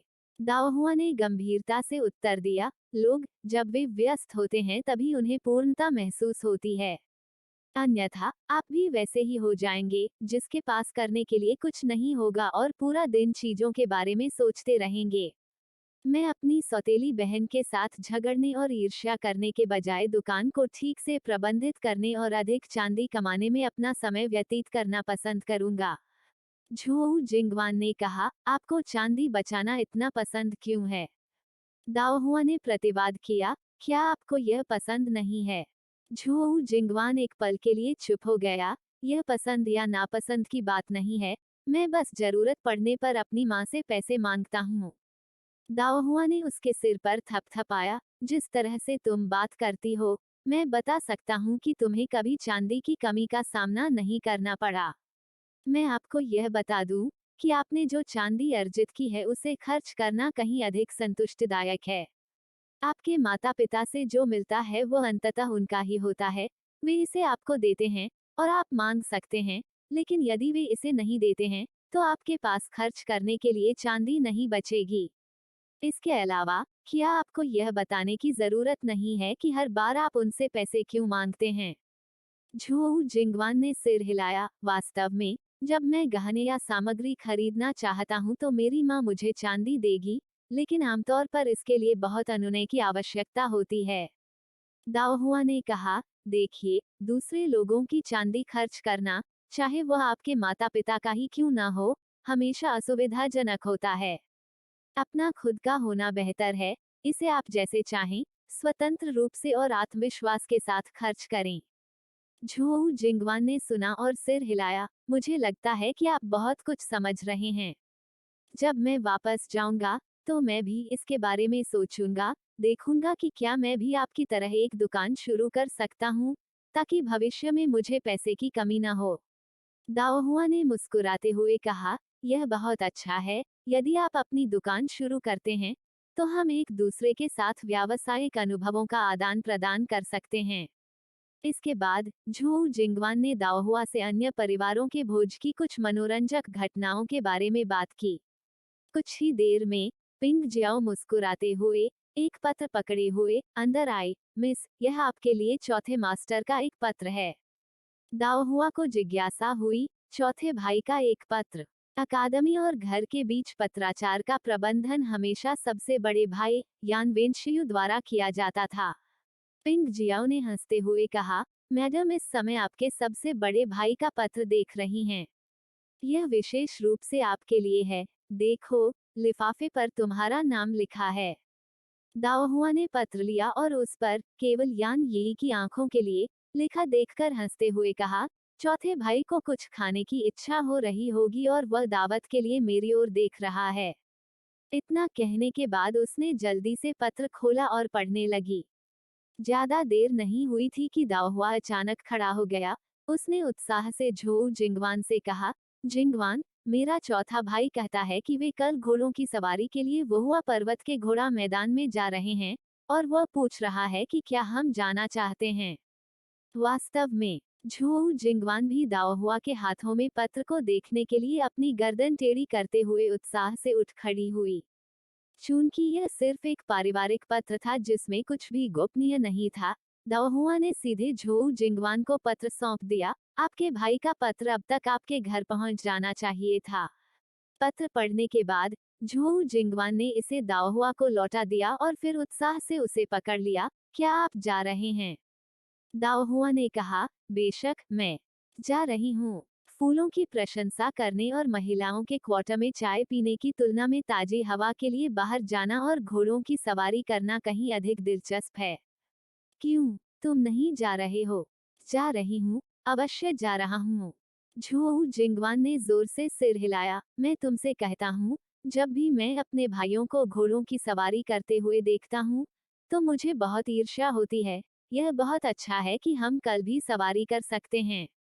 डबल नाइन्थ फेस्टिवल के दिन प्रीफेक्चुरल गवर्नर का कार्यालय बंद था और यान झिगाओ को झोऊ परिवार के मुखिया से वहुआ पर्वत पर चढ़ने और गुलदाउदी की प्रशंसा करने का निमंत्रण मिला, जो दाओहुआ और झोऊ जिंगवान को साथ ले जाने का सही मौका था। सुबह सुबह मैडम ली ने तैयारी शुरू कर दी। वह जानती थी कि विद्वानों को बाहर घूमने के दौरान पे का आनंद लेते हुए कविता पढ़ना पसंद है, और उनकी बेटी की घर पर बनी गुलदाउदी वाइन आज जैसे दिन के लिए बिल्कुल उपयुक्त थी। इसका स्वाद अच्छा था, ज्यादा तीखा नहीं था और मौसम के अनुरूप था। एक बार जब उसने सब कुछ तैयार कर लिया और मुख्य कमरे में लौटी, तो उसने देखा कि यान वेनबिन और यान यिशुंग सिर झुकाए खड़े थे, जबकि मास्टर को सिरदर्द हो रहा था। यह देखकर मैडम ली की आंखों में समझ की झलक दिखी और वो मुस्कुराते हुए अंदर चली गईं। मां को सम्मान देते हुए मैडम ली को अंदर आते देख यान वेनबिन ने तुरंत यान यिशुंग को अपना अभिवादन देने के लिए खींच लिया। मैडम ली ने मुस्कुराते हुए कहा, तुम दोनों खड़े हो जाओ। इतनी जल्दी आकर अपना सम्मान देना कठिन रहा होगा। क्या तुमने नाश्ता कर लिया है? यदि नहीं, तो मेरे आंगन में कुछ खा लो। हालांकि यान झिगाओ ने अपना हाथ लहराया, आपको खाना खाने के लिए शुनगक्सन कोर्टयार्ड वापस जाना चाहिए। आपकी चाची गर्भवती हैं और आजकल अतिरिक्त भावुक होने की संभावना है। आज सभी लोग छुट्टी पर हैं, इसलिए आपको उनका साथ देना चाहिए। यह सुनकर यान वेनबिन और यान यिशुंग दोनों ने निराशा दिखाई। हाँ, आपका बेटा बेटी उनकी छुट्टी ले लेगा। एक बार जब दोनों चले गए, तो मैडम ली ने एक नौकरानी से एक वॉशक्लॉथ लिया और उसे यान झिगाओ को सौंप दिया, और मुस्कुराते हुए पूछा, क्या वे बाहर जाकर पुराने मालिक के साथ मौज मस्ती करना चाहते हैं? यान झिगाओ ने कपड़ा लिया और सिर हिलाया। वेनबिन ने कहा कि हमेशा मृत किताबें पढ़ने में व्यस्त रहना किसी के क्षितिज का विस्तार करने के लिए अनुकूल नहीं है, और वह दुनिया देखने के लिए मेरे साथ बाहर जाना चाहता था। मैडम ली ने अपना सिर हिलाया। वे दिल से अभी भी बच्चे हैं, केवल मौज मस्ती के लिए बाहर जाने के बारे में सोच रहे हैं, बिना यह सोचे कि बूढ़ा मालिक आज किसी और के निमंत्रण पर शिष्टाचारवश बाहर जा रहा है। एक बच्चे को साथ लाना कैसे उचित हो सकता है? इसके अलावा, भले ही झो परिवार के मुखिया को कोई आपत्ति न हो, एक बच्चा वयस्कों के साथ घुल मिल नहीं सकता है, और अगर वह साथ जाता भी है, तो यह अजीब और असुविधाजनक होगा। यान झिगाओ की अभिव्यक्ति हल्की हो गई। यही कारण है जिसका आपने उल्लेख किया है, मेरे प्रिय। मैडम ली ने मुस्कुराते हुए अपने होंठ भींचे। सामाजिक कार्यक्रमों के लिए बाहर जाते समय पुरुषों के लिए अपने बच्चों को साथ लाना असंभव नहीं था, लेकिन जिन्हें लाया जाना चाहिए वे मुख्य पत्नी से पैदा हुए वैध बच्चे थे। उपपत्नी के बच्चे को साथ रखने का क्या मतलब होगा?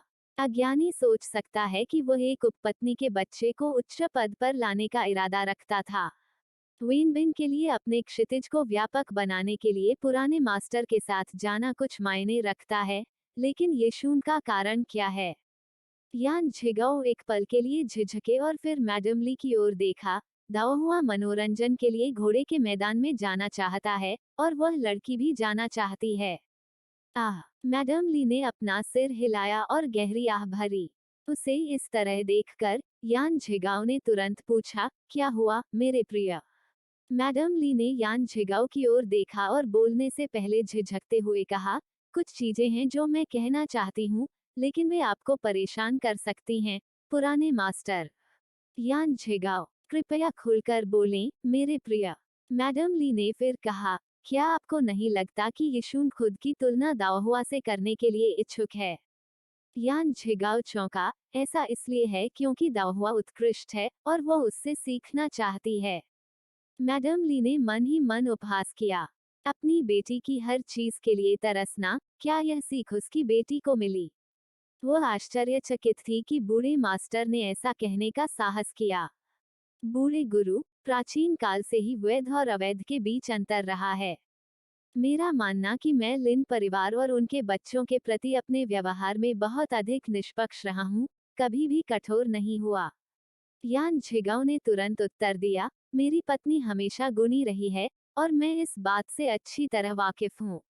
मैडम ली ने आगे कहा, ये शुंग को छोटी उम्र से ही लिन परिवार ने पाला था, और तकनीकी रूप से मेरे लिए उसके पालन पोषण में हस्तक्षेप करना सही नहीं होगा। यान झिगाओ ने उसे टोकते हुए कहा, प्रमुख मां के रूप में बच्चों को अनुशासित करना आपका अंतर्निहित अधिकार है। आप यह कैसे कह सकती हैं कि ऐसा करना आपकी जगह नहीं है? मैडम ली चिढ़ते हुए मुस्कुराई और यान झिगाओ पर तिरछी नजर डालते हुए इशारा किया, क्या ऐसा इसलिए नहीं है क्योंकि कोई सख्त होने से डरता है कि एक रोने से मालिक को दया आ जाती है। यान झिगाओ का चेहरा तुरंत कुछ हद तक शर्मिंदा हो गया। इससे पहले कि वह बोल पाता, मैडम ली ने कहा, यीशुन के लिए कृपया निश्चिंत रहें मास्टर, मैं उसे पीड़ित नहीं होने दूंगी। मैं निश्चित रूप से उसे विभिन्न हवेली के किसी भी बैक हॉल भोज में अपने साथ लाऊंगी जहां यह संभव है।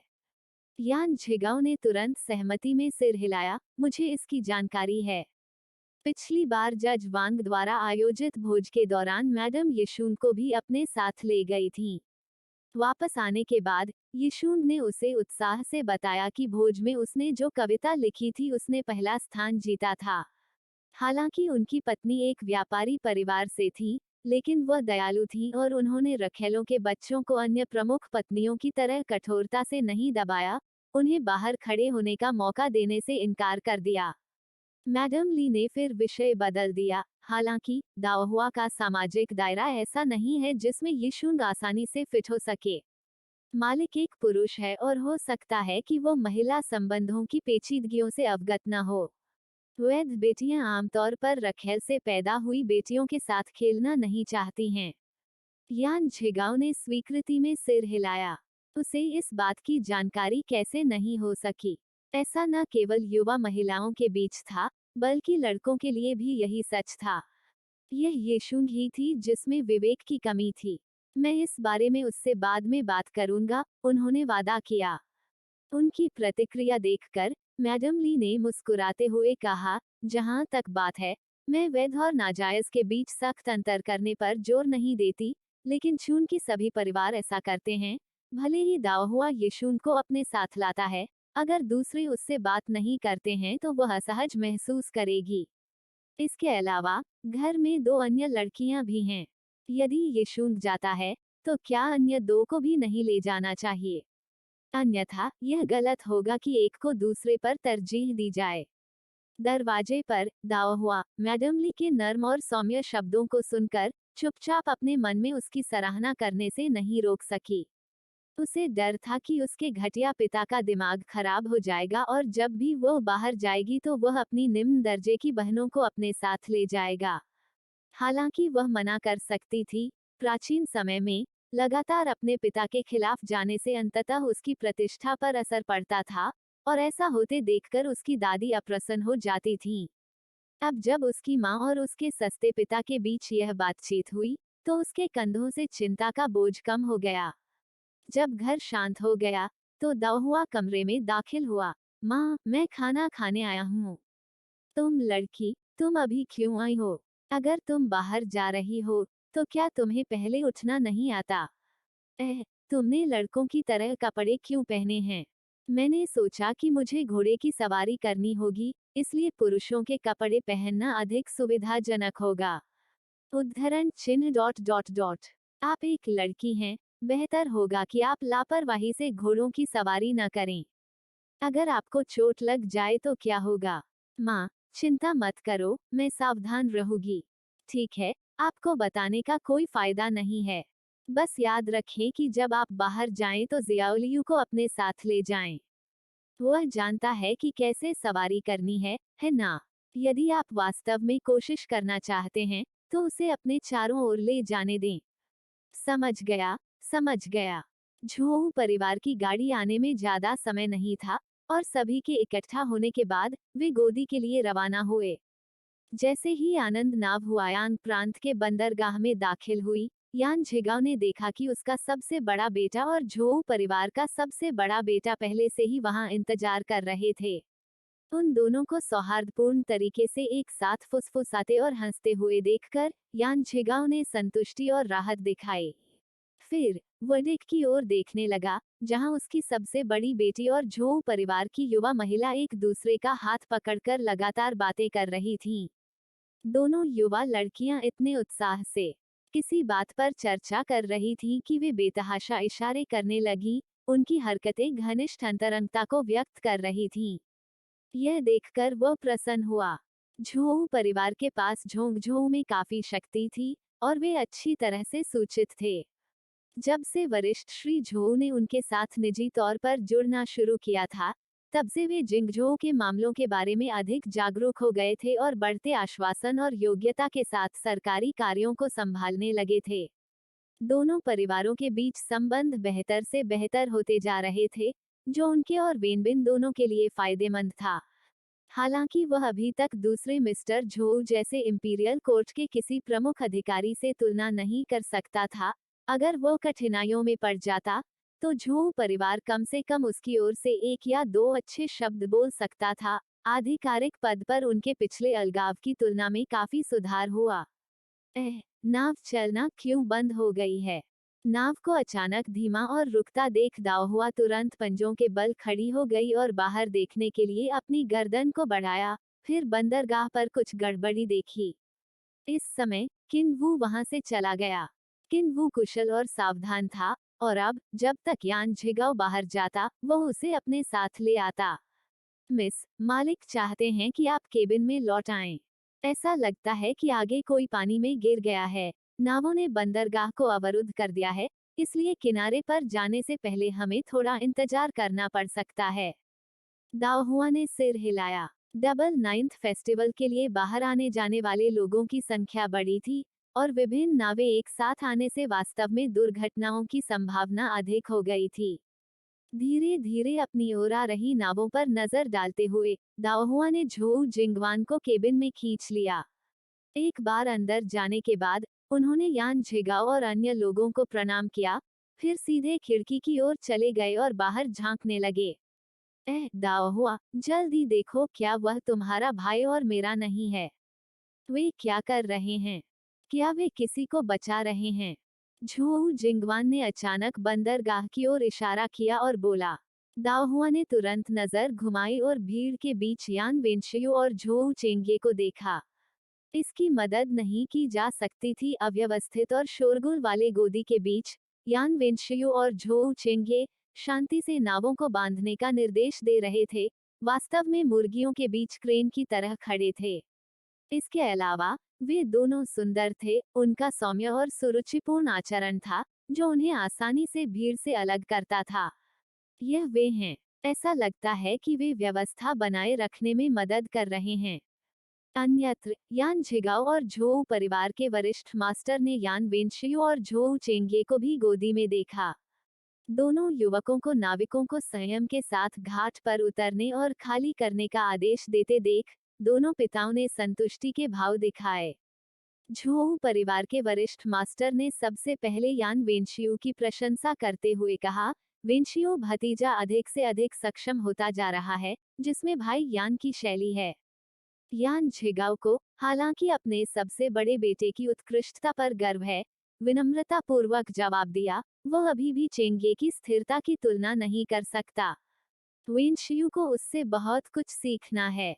वास्तव में उनके अलग अलग वातावरण में बड़े होने के कारण छोटी उम्र से ही भव्य दृश्यों के आदि झोउ चेंगे कुछ पहलुओं में यान वेनशियो की तुलना में कुछ अधिक गहन और स्थिर थे। इसके बाद दोनों बुजुर्ग पिता एक दूसरे के बच्चों की सराहना करने लगे, साथ ही अन्य आमंत्रित अतिथि भी बीच बीच में तालियां बजाते रहे। गोदी को तुरंत व्यवस्थित कर दिया गया, और जल्द ही दाओहुआ और उसका समूह उतर सके। वो युवा गुरु किसका है?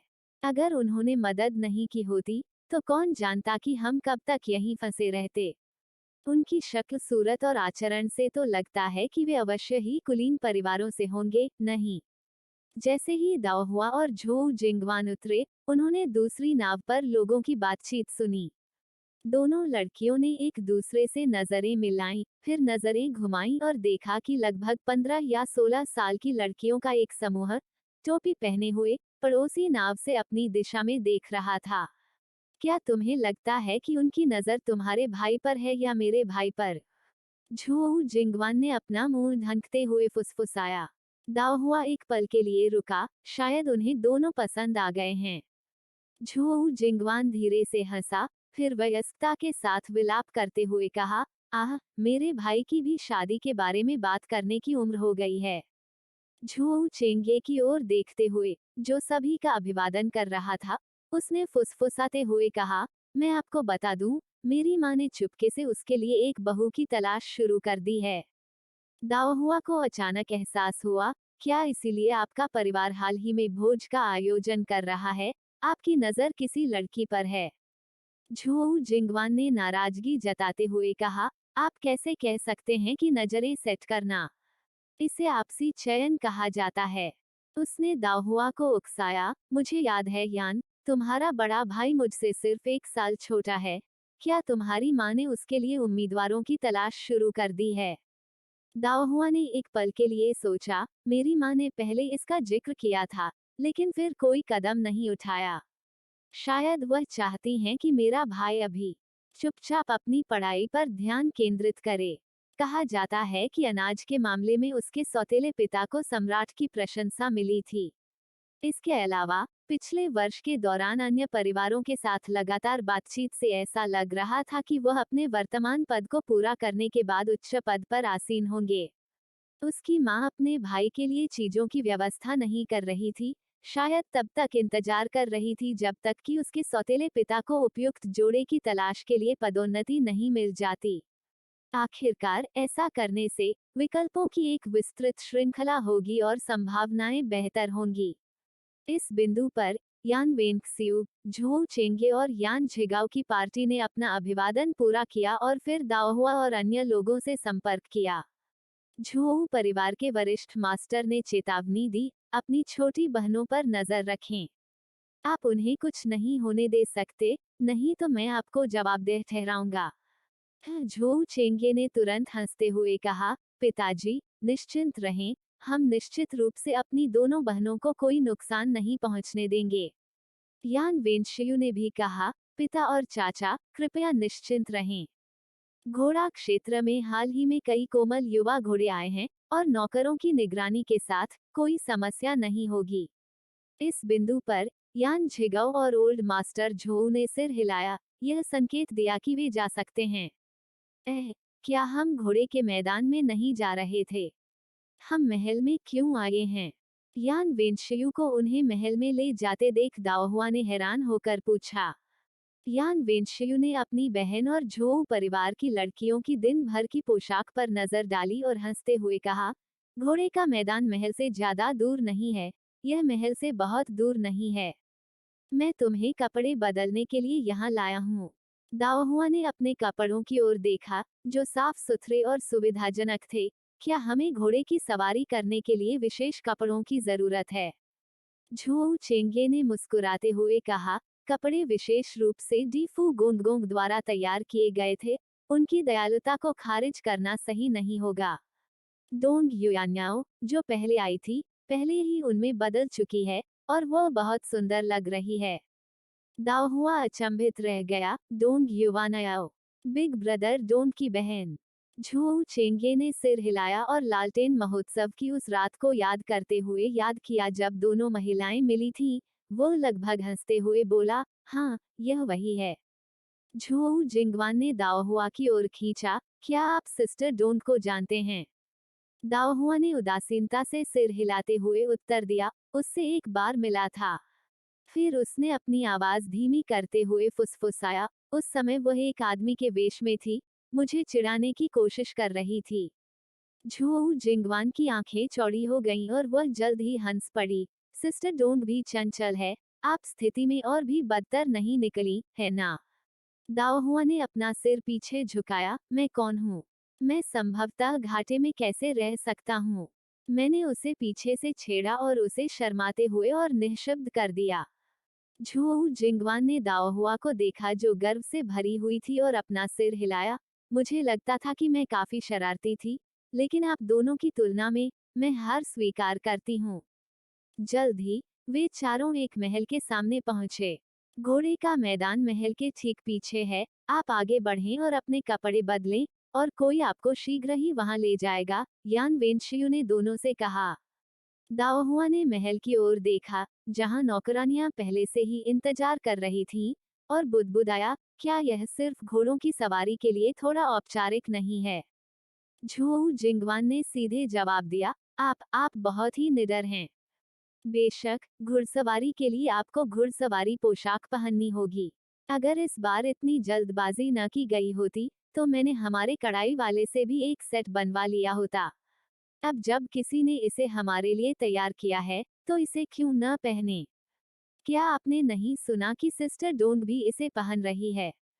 चलो जल्दी से बदलाव करें, हम उससे आगे नहीं निकल सकते। इतना कहकर उसने दाओहुआ को अपने साथ खींच लिया और अंदर चली गई। यान वेंशियू और झोऊ चेंगे मुस्कुराए और अपना सिर हिलाया, फिर मुड़े और महल के पीछे घोड़े के मैदान की ओर चले गए। यान वेंशियू ने टिप्पणी की, जिंगवान के बोलने के तरीके से लगता है कि आप मिस डोंग से काफी परिचित हैं। हम कई बार मिल चुके हैं। मिस डोंग बिल्कुल मेरी बहन की तरह है, बाहर जाने वाली और उसकी जिंगवान के साथ अच्छी बनती है। झू चेंगे ने उत्तर दिया। वाह, क्या सुंदर कपड़े हैं। कमरे में प्रवेश करने पर और घुड़सवारी पोशाकों के कई सेट देखकर झू जिंगवान तुरंत उन पर टूट पड़े। दाओहुआ भी प्रभावित हुआ। उसने रॉबिन के अंडे के नीले रंग के राइडिंग गियर का एक सेट उठाया। क्या यह शैली उत्तर के घास के मैदानों के समान नहीं है। पास खड़ी नौकरानी ने हंसते हुए उत्तर दिया, मिस यान की आंखें अच्छी हैं। उत्तरी घास के मैदानों की खानाबदोश जनजातियां घुड़सवारी में विशेष रूप से कुशल हैं, इसलिए अधिकांश सवारी गियर उनकी शैली के अनुसार बनाए गए हैं। यह सुविधाजनक और आकर्षक दोनों है। दाओहुआ ने अपने हाथ में कपड़ा छुआ और मुस्कुराया, यह वास्तव में काफी सुंदर है। झू जिंगवान ने कपड़ों के इस सेट को छुआ। उसकी अभिव्यक्ति उसकी अनिर्णय को दर्शाती है। दाओहुआ, मुझे यह तय करने में मदद करें कि कौन सा सेट मुझ पर बेहतर लगेगा। दाओहुआ ने देखा और गुलाबी सवारी पोशाक की ओर इशारा किया, यह वाला। महान दिमाग वाले लोग एक जैसा सोचते हैं, मुझे भी लगता है कि गुलाबी रंग बेहतर दिखता है। उसने कपड़े उठाए और उन्हें अपने पास रख लिया। तुलना करते हुए पूछा, तुम्हारे बारे में क्या, तुम कौन सा पहनोगे। दाओहुआ ने कपड़ा अपने हाथ में उठाया, मुझे रॉबिन के अंडे के नीले रंग का यह सेट पसंद है। झू जिंगवान ने ऊपर देखा और तुरंत सिर हिलाया, हम यह आप पर वास्तव में अच्छा लगता है। आप अक्सर हरे और नीले रंग के कपड़े पहनते हैं। मेरी माँ कहती है कि आप इनमें विशेष रूप से सुंदर लगते हैं। चलो जल्दी करो और चेंज करो। मैं अब तैयार हूँ। क्या आप तैयार हैं? अपनी नौकरानी की मदद से दाओहुआ ने अपने कपड़े बदल लिए थे, यहाँ तक अपनी सवारी पोशाक से मेल खाने के लिए अपने हेयर स्टाइल को भी बदल लिया था। दाओहुआ की आवाज सुनकर झो जिंगवान, जो अभी भी अपने बाल संवार रही थी, पीछे मुड़ी और उसने नीले रंग की सवारी पोशाक में दाओहुआ को देखा। उसकी आंखों में आश्चर्य की झलक दिखाई दी। उसके बाद मंत्रमुग्ध घूरने लगी। यहाँ तक वांग म्यानमैन भी इस समय दाओहुआ को देख रहे थे, पूरी तरह से मंत्रमुग्ध लग रहे थे। उसकी युवा महिला हमेशा सुंदर थी, लेकिन उतनी तेजस्वी नहीं थी जितनी अब थी। आमतौर पर युवा महिला बैंग्स पहनती थी, जिससे उसका भरा हुआ चिकना माथा और नीचे बड़ी चमकदार आंखें छिप जाती थीं।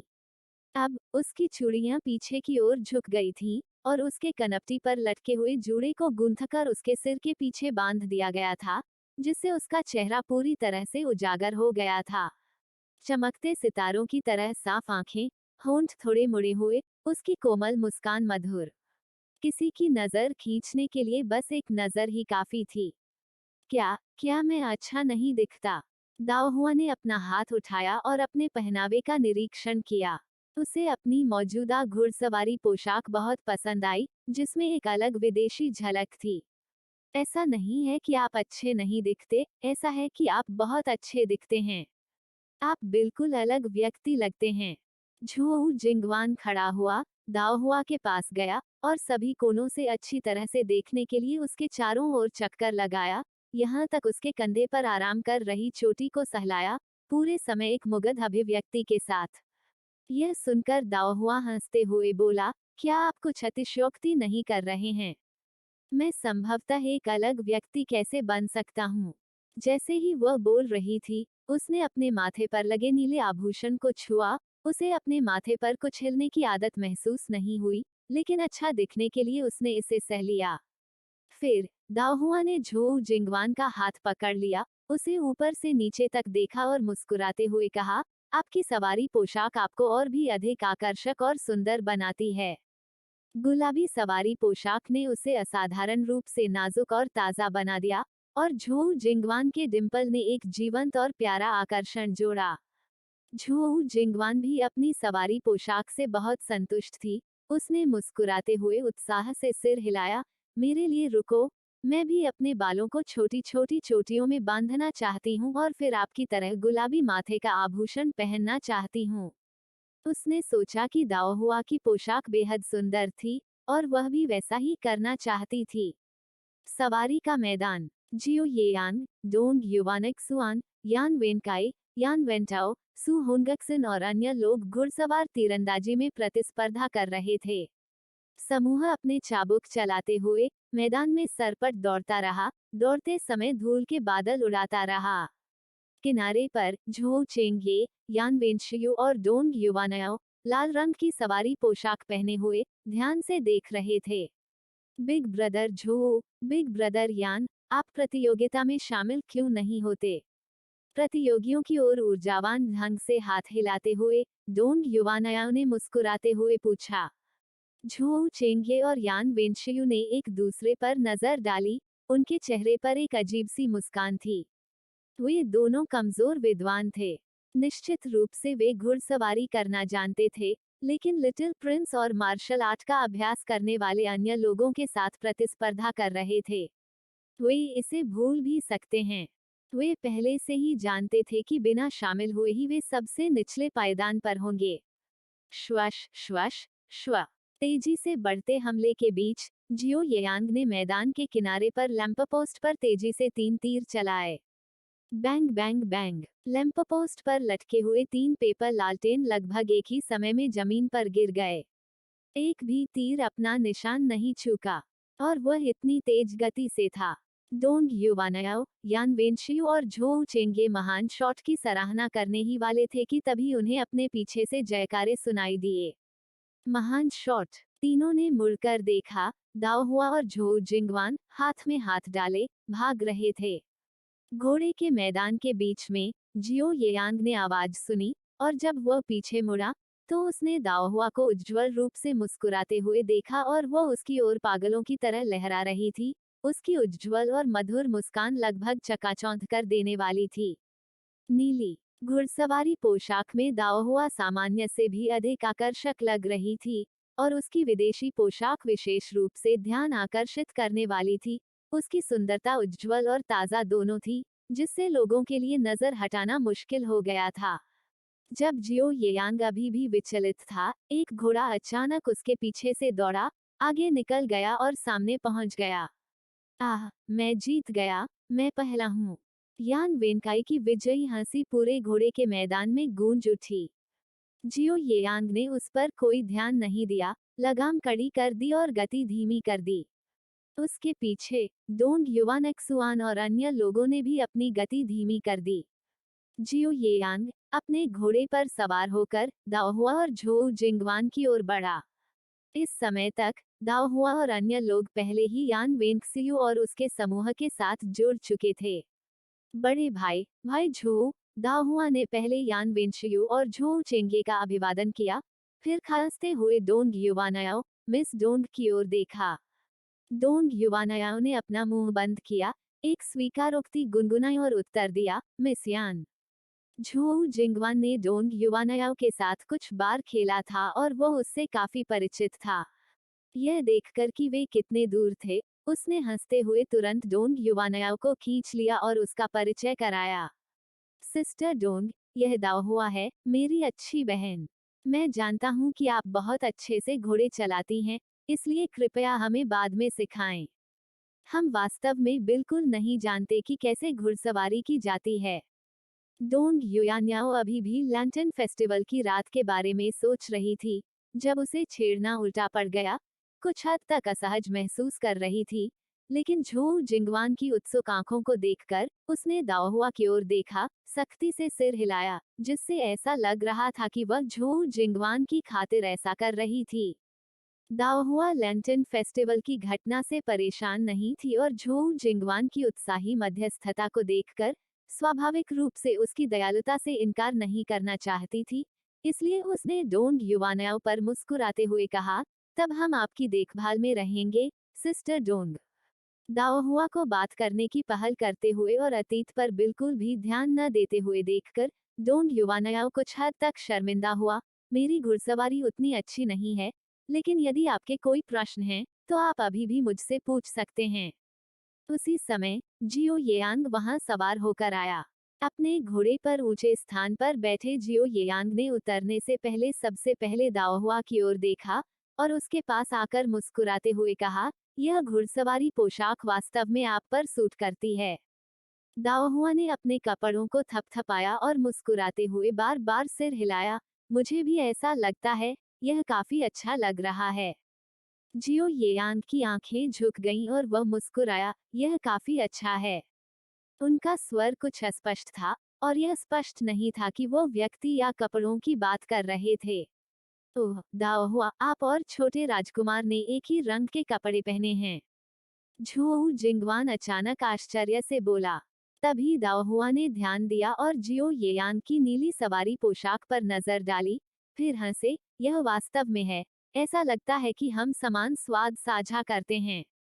जियो येयांग ने अपनी सवारी को थप्पड़ मारते हुए रुका, दाओहुआ की ओर देखा और बिना कुछ कहे मुस्कुरा दिया। इस समय तक डोंग युवानक्सुआन और अन्य लोग भी आ गए थे।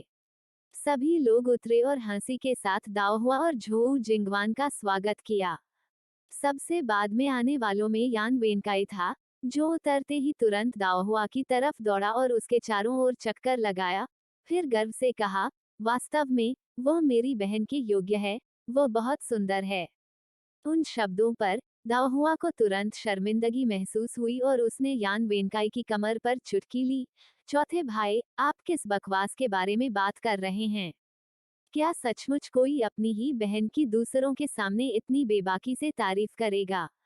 झोऊ जिंगवान ने भी यान वेनकाई की ओर असंतुष्ट देखते हुए चिल्लाया, भाई वेनकाई, क्या आप कह रहे हैं कि सिस्टर डोंग और मैं सुंदर नहीं हैं? यान वेनकाई का चेहरा एक पल के लिए ठिठक गया, फिर उसने जल्दी से अपना सिर हिलाया, नहीं, मेरा मतलब निश्चित रूप से यह नहीं था। झोऊ जिंगवान ने उसे परेशान नहीं होने दिया, फिर आप केवल यह क्यों कहते हैं कि दाओहुआ सुंदर है?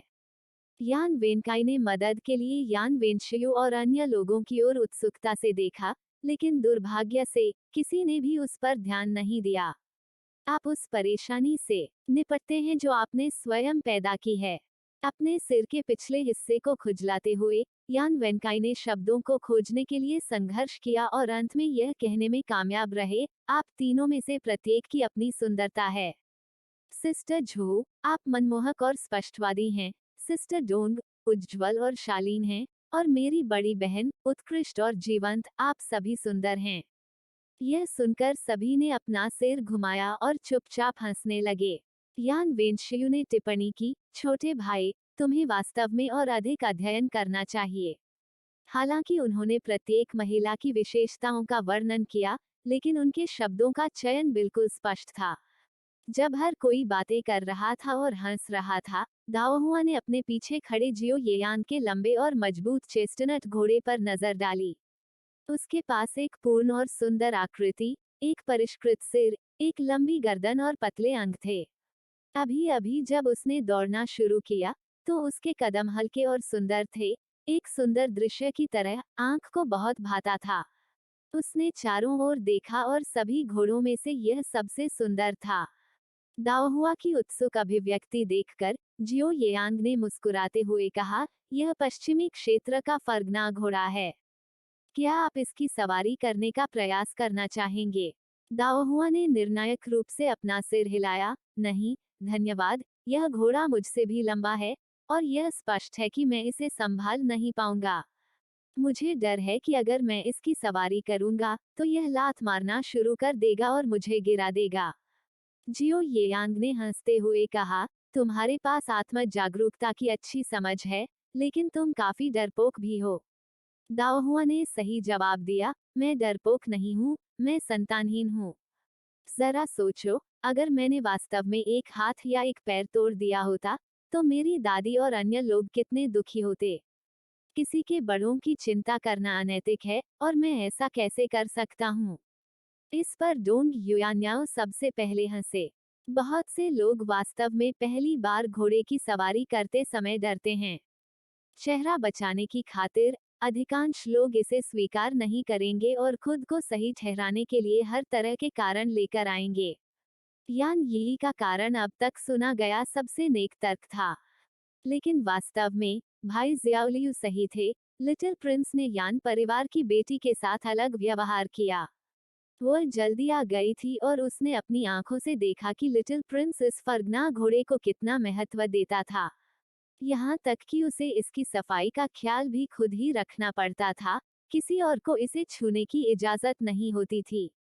लेकिन अब वह सक्रिय रूप से यान यी को इसकी सवारी करने की पेशकश कर रहा था। दूसरों को हंसते हुए देखकर दाओहुआ को बिल्कुल भी शर्मिंदगी महसूस नहीं हुई। जियो येयांग का फरगना घोड़ा वास्तव में सुंदर था, लेकिन उसके अपने जीवन की तुलना में यह शायद ही उल्लेख करने लायक था। क्या आपने यह नहीं कहा कि ऐसे बछेड़े हैं जो हमारी सवारी के लिए उपयुक्त हैं? जियो येयांग ने अपना हाथ हिलाया और जल्द ही 3 नौकर 3 बच्चों को ले आए। एक काला, एक सफेद और एक चेस्टनट, प्रत्येक चमकदार कोट के साथ बढ़िया और सुरुचिपूर्ण। दाओहुआ, झोउ जिंगवान और डोंग युवानयाओ, 3 युवा महिलाओं की आंखें एक साथ चमक उठीं।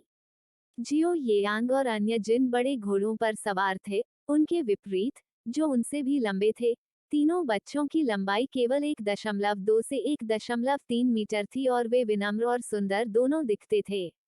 नौकरों द्वारा बच्चों को लाने के बाद जियो येयांग ने 3 युवतियों को चुनने के लिए नहीं कहा और सीधे शाहबलूत के बच्चे को दाओहुआ ले गए। दाओहुआ ने देखा कि झोउ जिंगवान तुरंत सफेद बछेड़े की ओर दौड़ रहा था, जबकि डोंग युवानयाओ ने काले घोड़े की लगाम पकड़ ली। फिर वह मुस्कुराए और जियो येयांग के हाथ से लगाम ले ली। यह घोड़ा कुछ कुछ आपके जैसा दिखता है। क्या उनमें खून का रिश्ता है? दाओहुआ ने घोड़े की चिकनी पीठ को सहलाते हुए और जियो येयांग की ओर देखते हुए पूछा। जियो येयांग ने सिर हिलाया। हाँ, वे दोनों शुद्ध खून वाले फरगना घोड़े हैं। मेरे चाचा इस बार वापस लाए गए घोड़ों में से वे केवल 2 बछेड़े हैं। दाओहुआ की ओर देखते हुए उन्होंने कहा, इस बछेड़े का अभी तक कोई नाम नहीं है। आप इसे एक नाम दे सकते हैं। इससे पहले कि दाओहुआ जवाब दे पाता, झोउ जिंगवान, जो पास में था, ने तुरंत आश्चर्य से पूछा, छोटे राजकुमार, क्या हम घोड़ों के नाम बता सकते हैं? जियो येयांग ने मुस्कुराते हुए सिर हिलाया, बेशक, ये 3 घोड़े वास्तव में आपके लिए उपहार हैं, आप उन्हें जो चाहें नाम दे सकते हैं। हमारे लिए उपहार? यहाँ तक डोंग युवानयाओ भी उत्साहित हुए बिना नहीं रह सका। जियो येयांग उदासीन दिखे, हमारे पास बछड़ों के लिए कोई उपयोग नहीं था, इसलिए हम उन्हें आपको दे सकते हैं। उसके पीछे उसका नौकर आसमान की ओर देख रहा था। आपका क्या मतलब है? कोई फायदा नहीं। यदि कोई उपयोग न हो तो भी उन्हें रखा जा सकता है। तीनों बछेड़े असाधारण थे, विशेष रूप से मिस यान को दिया गया। यह एक फरगना घोड़ा था जो एक दिन में 1000 ली की यात्रा करने में सक्षम था। धन्यवाद, छोटे राजकुमार, झोउ जिंगवान और डोंग युवानयाओ ने एक सुर में कहा। जियो येयांग ने दाओहुआ की ओर रुख किया। घोड़े की पीठ को छूते समय दाओहुआ ने झोउ जिंगवान और डोंग युवानयाओ को देखा, जो खुश थे। उनके चेहरे पर कुछ झिझक दिख रही थी। वह जानती थी कि फरगना घोड़े कितने कीमती थे, लेकिन अगर अन्य 2 घोड़े स्वीकार कर लेते और वह नहीं मानती, तो ऐसा लगता कि वह जानबूझकर इसके विपरीत हो रही है, और अंत में शायद उन्हें घोड़े भी वापस करने पड़ेंगे। इस पर विचार करने के बाद दाओहुआ ने मुस्कुराते हुए जियो येयांग से कहा, धन्यवाद। यह देखकर जियो येयांग अंततः मुस्कुराया, कोई जरूरत नहीं है। दाओहुआ ने दूसरों की ओर देखा और यह देखकर कि हर कोई झोउ जिंगवान और दूसरों के युवा घोड़ों को देखने गया था, जियो येयांग से फुसफुसाया, क्या आपको कुछ चाहिए? जियो येयांग ने दाओहुआ की ओर देखा, उसकी अभिव्यक्ति कुछ अवाक रह गई। घोड़ा देने के बाद ये लड़की शायद सोच रही थी कि बदले में उसे दोबारा क्या दिया जाए। कभी कभी उसे आश्चर्य होता था कि वह अन्य लड़कियों की तरह क्यों नहीं बन सकती, खुशी खुशी उसका उपहार स्वीकार कर लेती है और उसे ऐसे ही छोड़ देती है। उसे हमेशा कुछ वापस देने की जरूरत महसूस होती थी, जैसे कि वह कह रही हो कि वो उसका फायदा नहीं उठाना चाहती थी। जियो येयांग ने दाओहुआ को बगल में देखा। हम एक बाउडर की युवती संभवतः क्या पेशकश कर सकती है? दाओहुआ ने कहा, कृपया मुझे कम मत आंकिए। हो सकता है कि मैं आपके जितना अमीर न हूँ, लेकिन मैं थोड़ी अमीर महिला जरूर हूँ। इन शब्दों पर जियो येयांग जोर से हंसने से खुद को नहीं रोक सका। उसने अवर्णनीय अभिव्यक्ति के साथ दाओहुआ की ओर देखा और अपना सिर हिलाया। एक छोटी अमीर महिला, केवल उन कुछ संपत्तियों और दुकानों के साथ जो आपके पास हैं। जैसे ही दाओहुआ ने उसकी प्रतिक्रिया देखी, वह तुरंत अप्रसन्न हो गई। हो सकता है कि मेरे पास अब उतनी संपत्तियां और दुकानें न हों, लेकिन समय के साथ वे धीरे धीरे बढ़ेंगी। जियो येयांग ने अपना सिर हिलाया और उससे बहस नहीं की। आप जो चांदी कमाते हैं, उसे सिर्फ रूज और फेस पाउडर खरीदने के लिए रखें, उन्होंने कहा।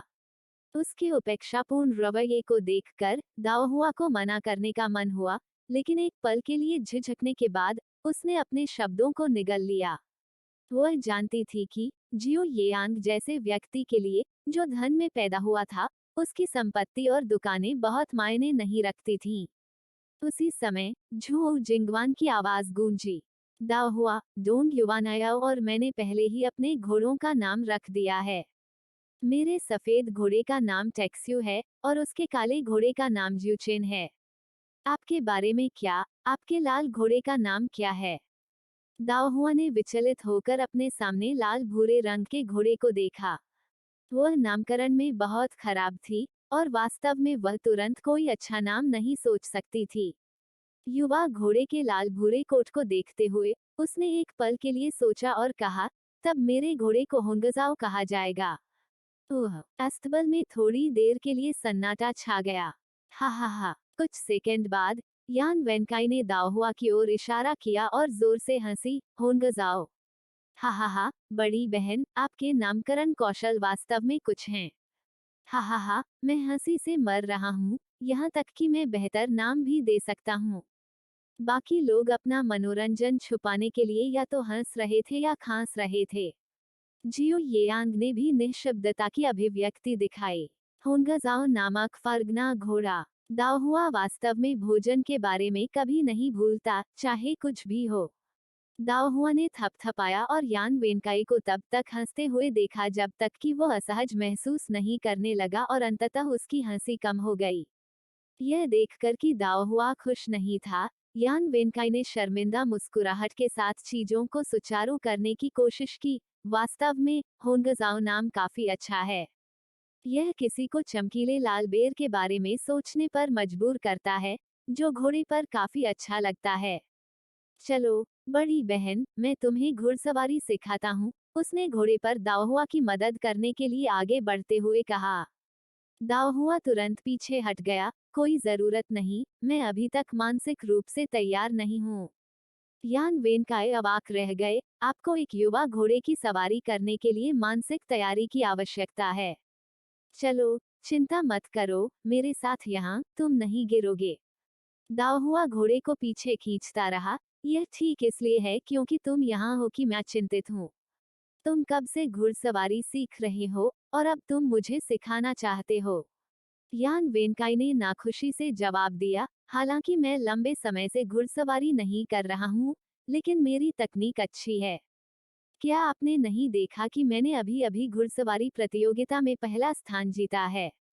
दाओहुआ ने बिना किसी हिचकिचाहट के अपना सिर हिलाया। मैंने इसे नहीं देखा। चौथे भाई, बस जाओ। मुझे आपका शिक्षण नहीं चाहिए। भाई जियाओलियू यहाँ हैं, तुम्हें जो करना है वह करो। जैसे ही दाओहुआ ने यान वेनकाई को इस तरह से आउट किया, बाकी सभी लोग अपनी हंसी नहीं रोक सके। डोंग युवानयाओ पहले से ही जानती थी कि घोड़े की सवारी कैसे की जाती है। घोड़े के लिए एक अच्छा नाम चुनने के बाद वह आसानी से उसकी पीठ पर चढ़ गई। सवारी की फसल के एक झटके के साथ वह बाड़े के चारों ओर घूमती हुई चली गई। हालांकि वह जियो येयांग और अन्य लोगों जितनी तेज नहीं थी, फिर भी उसकी कुशल घुड़सवारी ने दाओहुआ और झोउ जिंगवान दोनों को आश्चर्यचकित कर दिया। जिंगवान, हमें जल्दी करने और सीखने की भी जरूरत है, दाओहुआ ने झोऊ जिंगवान से कहा। फिर अपनी नजर खजूर लाल घोड़े की ओर घुमाई, जैसे कि वह चढ़ने के लिए तैयार हो रही हो। मैं आपकी मदद करूंगा, जियो येयांग अचानक बोला और दाओहुआ की ओर चल दिया। दाओहुआ ने निर्णायक रूप से इनकार कर दिया, कोई जरूरत नहीं, तुम्हें मेरे चौथे भाई के साथ दौड़ में जाना चाहिए। भाई जियाओलियू यहाँ है, वह मुझे सिखाएगा। आधे वयस्क लड़के दिखावा करना पसंद करते हैं और अविश्वसनीय हो सकते हैं। वह निश्चित रूप से अपनी सुरक्षा उनके हाथों में नहीं सौंपना चाहती थी। जियो येयांग ने जियाओलियू की ओर देखा और अधिक कुछ नहीं कहा, लेकिन चेतावनी देकर चला गया, उसकी मदद करने में सावधानी बरतें। अगर दाओहुआ को कुछ भी हुआ, तो आप इसके लिए जवाब देंगे। जियाओलियू ने अपना सिर नीचे झुका लिया और जल्दी से उत्तर दिया, मैं युवा महिला की अच्छी देखभाल करूंगा। दाओहुआ ने आग्रह किया, अपना व्यवसाय जारी रखें, मैं घुड़सवारी सीखना शुरू करने वाला हूँ। जियो येयांग के जाने के बाद ही जियाओलियू ने अपना सिर उठाने की हिम्मत की। उसे पसीने से लथपथ देखकर दाओहुआ चौंका, भाई जियाओलियू, तुम्हें क्या हो गया है? जियाओलियू ने प्रस्थान कर रहे जियाओ येयांग पर नजर डाली और उदास चेहरे के साथ कहा, छोटा राजकुमार बहुत डरावना है। दाओहुआ, वो अनायास ही कह रहा था, उसे देखो, उसके आसपास रहना आमतौर पर काफी सुखद होता है। जियाओलियू ने दाओहुआ पर तिरछी नजर डाली और चुपचाप अपने दिल में बड़बड़ाया, उसका आसपास रहना कहाँ सुखद है। छोटा राजकुमार युवा महिला के सामने कुछ हद तक अधिक मिलनसार होता है। अन्य समय में, चौथे गुरु के साथ मजाक करते समय भी, वह अपना कद बनाए रखता है, जिससे दूसरों को आगे बढ़ने की हिम्मत नहीं होती। युवा महिला, पहले मैं तुम्हें चढ़ना और उतरना सिखाता हूँ। जरूर, लेकिन आपको लगाम कसकर पकड़ने की जरूरत है, ताकि घोड़ा अचानक उड़ न जाए। चिंता मत करो, मुझे यह मिल गया है। यह घोड़ा विनम्र है, यह तब तक नहीं दौड़ेगा जब तक इसे डराया न जाए। मुझे बस डर है कि मैं अनायास ही अजीब हरकतों से घोड़े को डरा सकता हूँ। दाओहुआ दिल से बहादुर थी, और घोड़े से अभ्यास करने की आदी होने के कारण वह लचीली और मजबूत थी। जियाओलियू के चरण दर चरण मार्गदर्शन के तहत, उसे जल्दी ही घुड़सवारी की आदत हो गई। जल्द ही, वह आसानी से चढ़ और उतर सकती थी और यहाँ तक कि घोड़े को धीरे धीरे इधर उधर घुमाने भी लगी। निस्संदेह इसके लिए अभी भी किसी को नेतृत्व करने की आवश्यकता थी, क्योंकि उसे चिंता थी कि अन्यथा घोड़ा बेकाबू हो सकता है। भाई जियाओलियू, मैं मिस डोंट की तरह घुड़सवारी कब शुरू कर सकता हूँ? जियाओलियू ने मुस्कुराते हुए कहा, युवा महिला, आप चाबुक को अच्छी तरह से संभालती हैं। वास्तव में, जब तक आप हिम्मत करते हैं, आप अभी दौड़ना शुरू कर सकते हैं। लेकिन चूंकि यह घोड़े पर आपका पहला मौका है और आप इससे परिचित नहीं हैं, इसलिए दौड़ने से पहले रेड डेट को थोड़ा और जानना सबसे अच्छा है। दाओहुआ ने सिर हिलाया, अब उससे यह तय नहीं था कि दौड़ना है या नहीं, और झू जिंगवान के पास गया, जो अपने घोड़े की पीठ पर गतिहीन लेटा हुआ था, और मुस्कुराया, आप आगे क्यों नहीं बढ़ रहे हैं? झू जिंगवान थोड़ा कमजोर लग रहा था, मैंने हमेशा सोचा था कि घोड़े की सवारी करना गौरवशाली और साहसी है, लेकिन अब जब मैं सीख रहा हूँ, तो मुझे यह कुछ हद तक डरावना लगता है। उसी समय, यान वेनकाई ने कहा, तुम्हें चलने के बारे में सोचने से पहले किसने दौड़ने के बारे में सोचा? झू जिंगवान को लगा कि घोड़े को इधर उधर घुमाना कठिन है और उसने एक नौकर से घोड़े को दौड़ाने के लिए कहा था।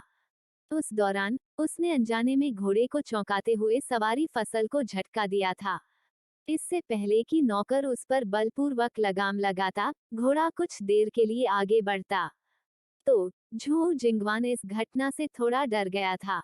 क्या हुआ यह समझने के बाद, दाओहुआ ने कहा, हम अभी घुड़सवारी सीखना शुरू कर रहे हैं, इसलिए अधीर मत होइए, ठीक है? इसके अलावा, जब आप सवारी फसल का उपयोग करते हैं, तो बहुत अधिक बल का उपयोग न करने का प्रयास करें। हम युवा घोड़ों की सवारी कर रहे हैं, वे अभी भी छोटे हैं, और यदि आप उन्हें चोट पहुंचाते हैं, तो आप उन्हें चौंका देंगे। चलो, साथ में धीरे धीरे सवारी करें। झू जिंगवान ने उसे इशारा करते हुए कहा, तुम आगे बढ़ो। मुझे शांत होने के लिए कुछ समय चाहिए। घोड़े के डर से वह भी डर गई थी। उसे इस तरह देखकर दाओहुआ ने जिद नहीं की और अपने घोड़े को कोरल के चारों ओर धीरे धीरे घुमाना जारी रखा। अचानक एक बाज ऊपर उड़ गया। दाओहुआ ने तुरंत अपना सिर घुमाया और बाज को जियो येयांग की बाह पर उतरने के लिए उड़ते हुए देखा। चलो, चल कर देखते हैं। दाओहुआ ने जियाओलियू को घोड़े को जियाओ येयांग तक ले जाने का संकेत दिया। क्या यह बाज है? मौके पर पहुंचने के बाद दाओहुआ चतुराई से उतरा और जियो येयांग के पास गया। उसकी बाह पर शिकारी पक्षी को देखते हुए अनिश्चित रूप से पूछा। जियो येयांग ने दाओहुआ पर नजर डाली और हंसे। अच्छी नजर, यह वास्तव में एक बाज है, एक शाहीन बाज। दाओहुआ चकित हो गया और उसने पक्षी की जांच की। तो क्या यह शाहीन बाज है? उसके पिछले जीवन में ये बाज फिल्मों और टीवी शो में एक आम विशेषता थे। जियो येयांग ने भौहें उठाई। क्या आप शाहीन बाज के बारे में जानते हैं? दाओहुआ ने लापरवाही से अपना हाथ लहराया। इसके बारे में कहानी की किताबों में पढ़ें। जियो येयांग, आपने बहुत सारी कहानियों की किताबें पढ़ी हैं। दाओहुआ ने आह भरी, अपने कंधे उचकाए और कहा, इसमें कोई मदद नहीं है। व्यक्तिगत रूप से विभिन्न परिदृश्यों का दौरा करने में असमर्थ कोई केवल यात्रा वृतांतों और कहानियों में ही सांत्वना पा सकता है। जियो येयांग ने शाहीन बाज को डाफू को सौंप दिया, फिर उत्सुकता से दाओहुआ की ओर देखा। क्या तुम्हें वास्तव में बाहर जाना इतना पसंद है?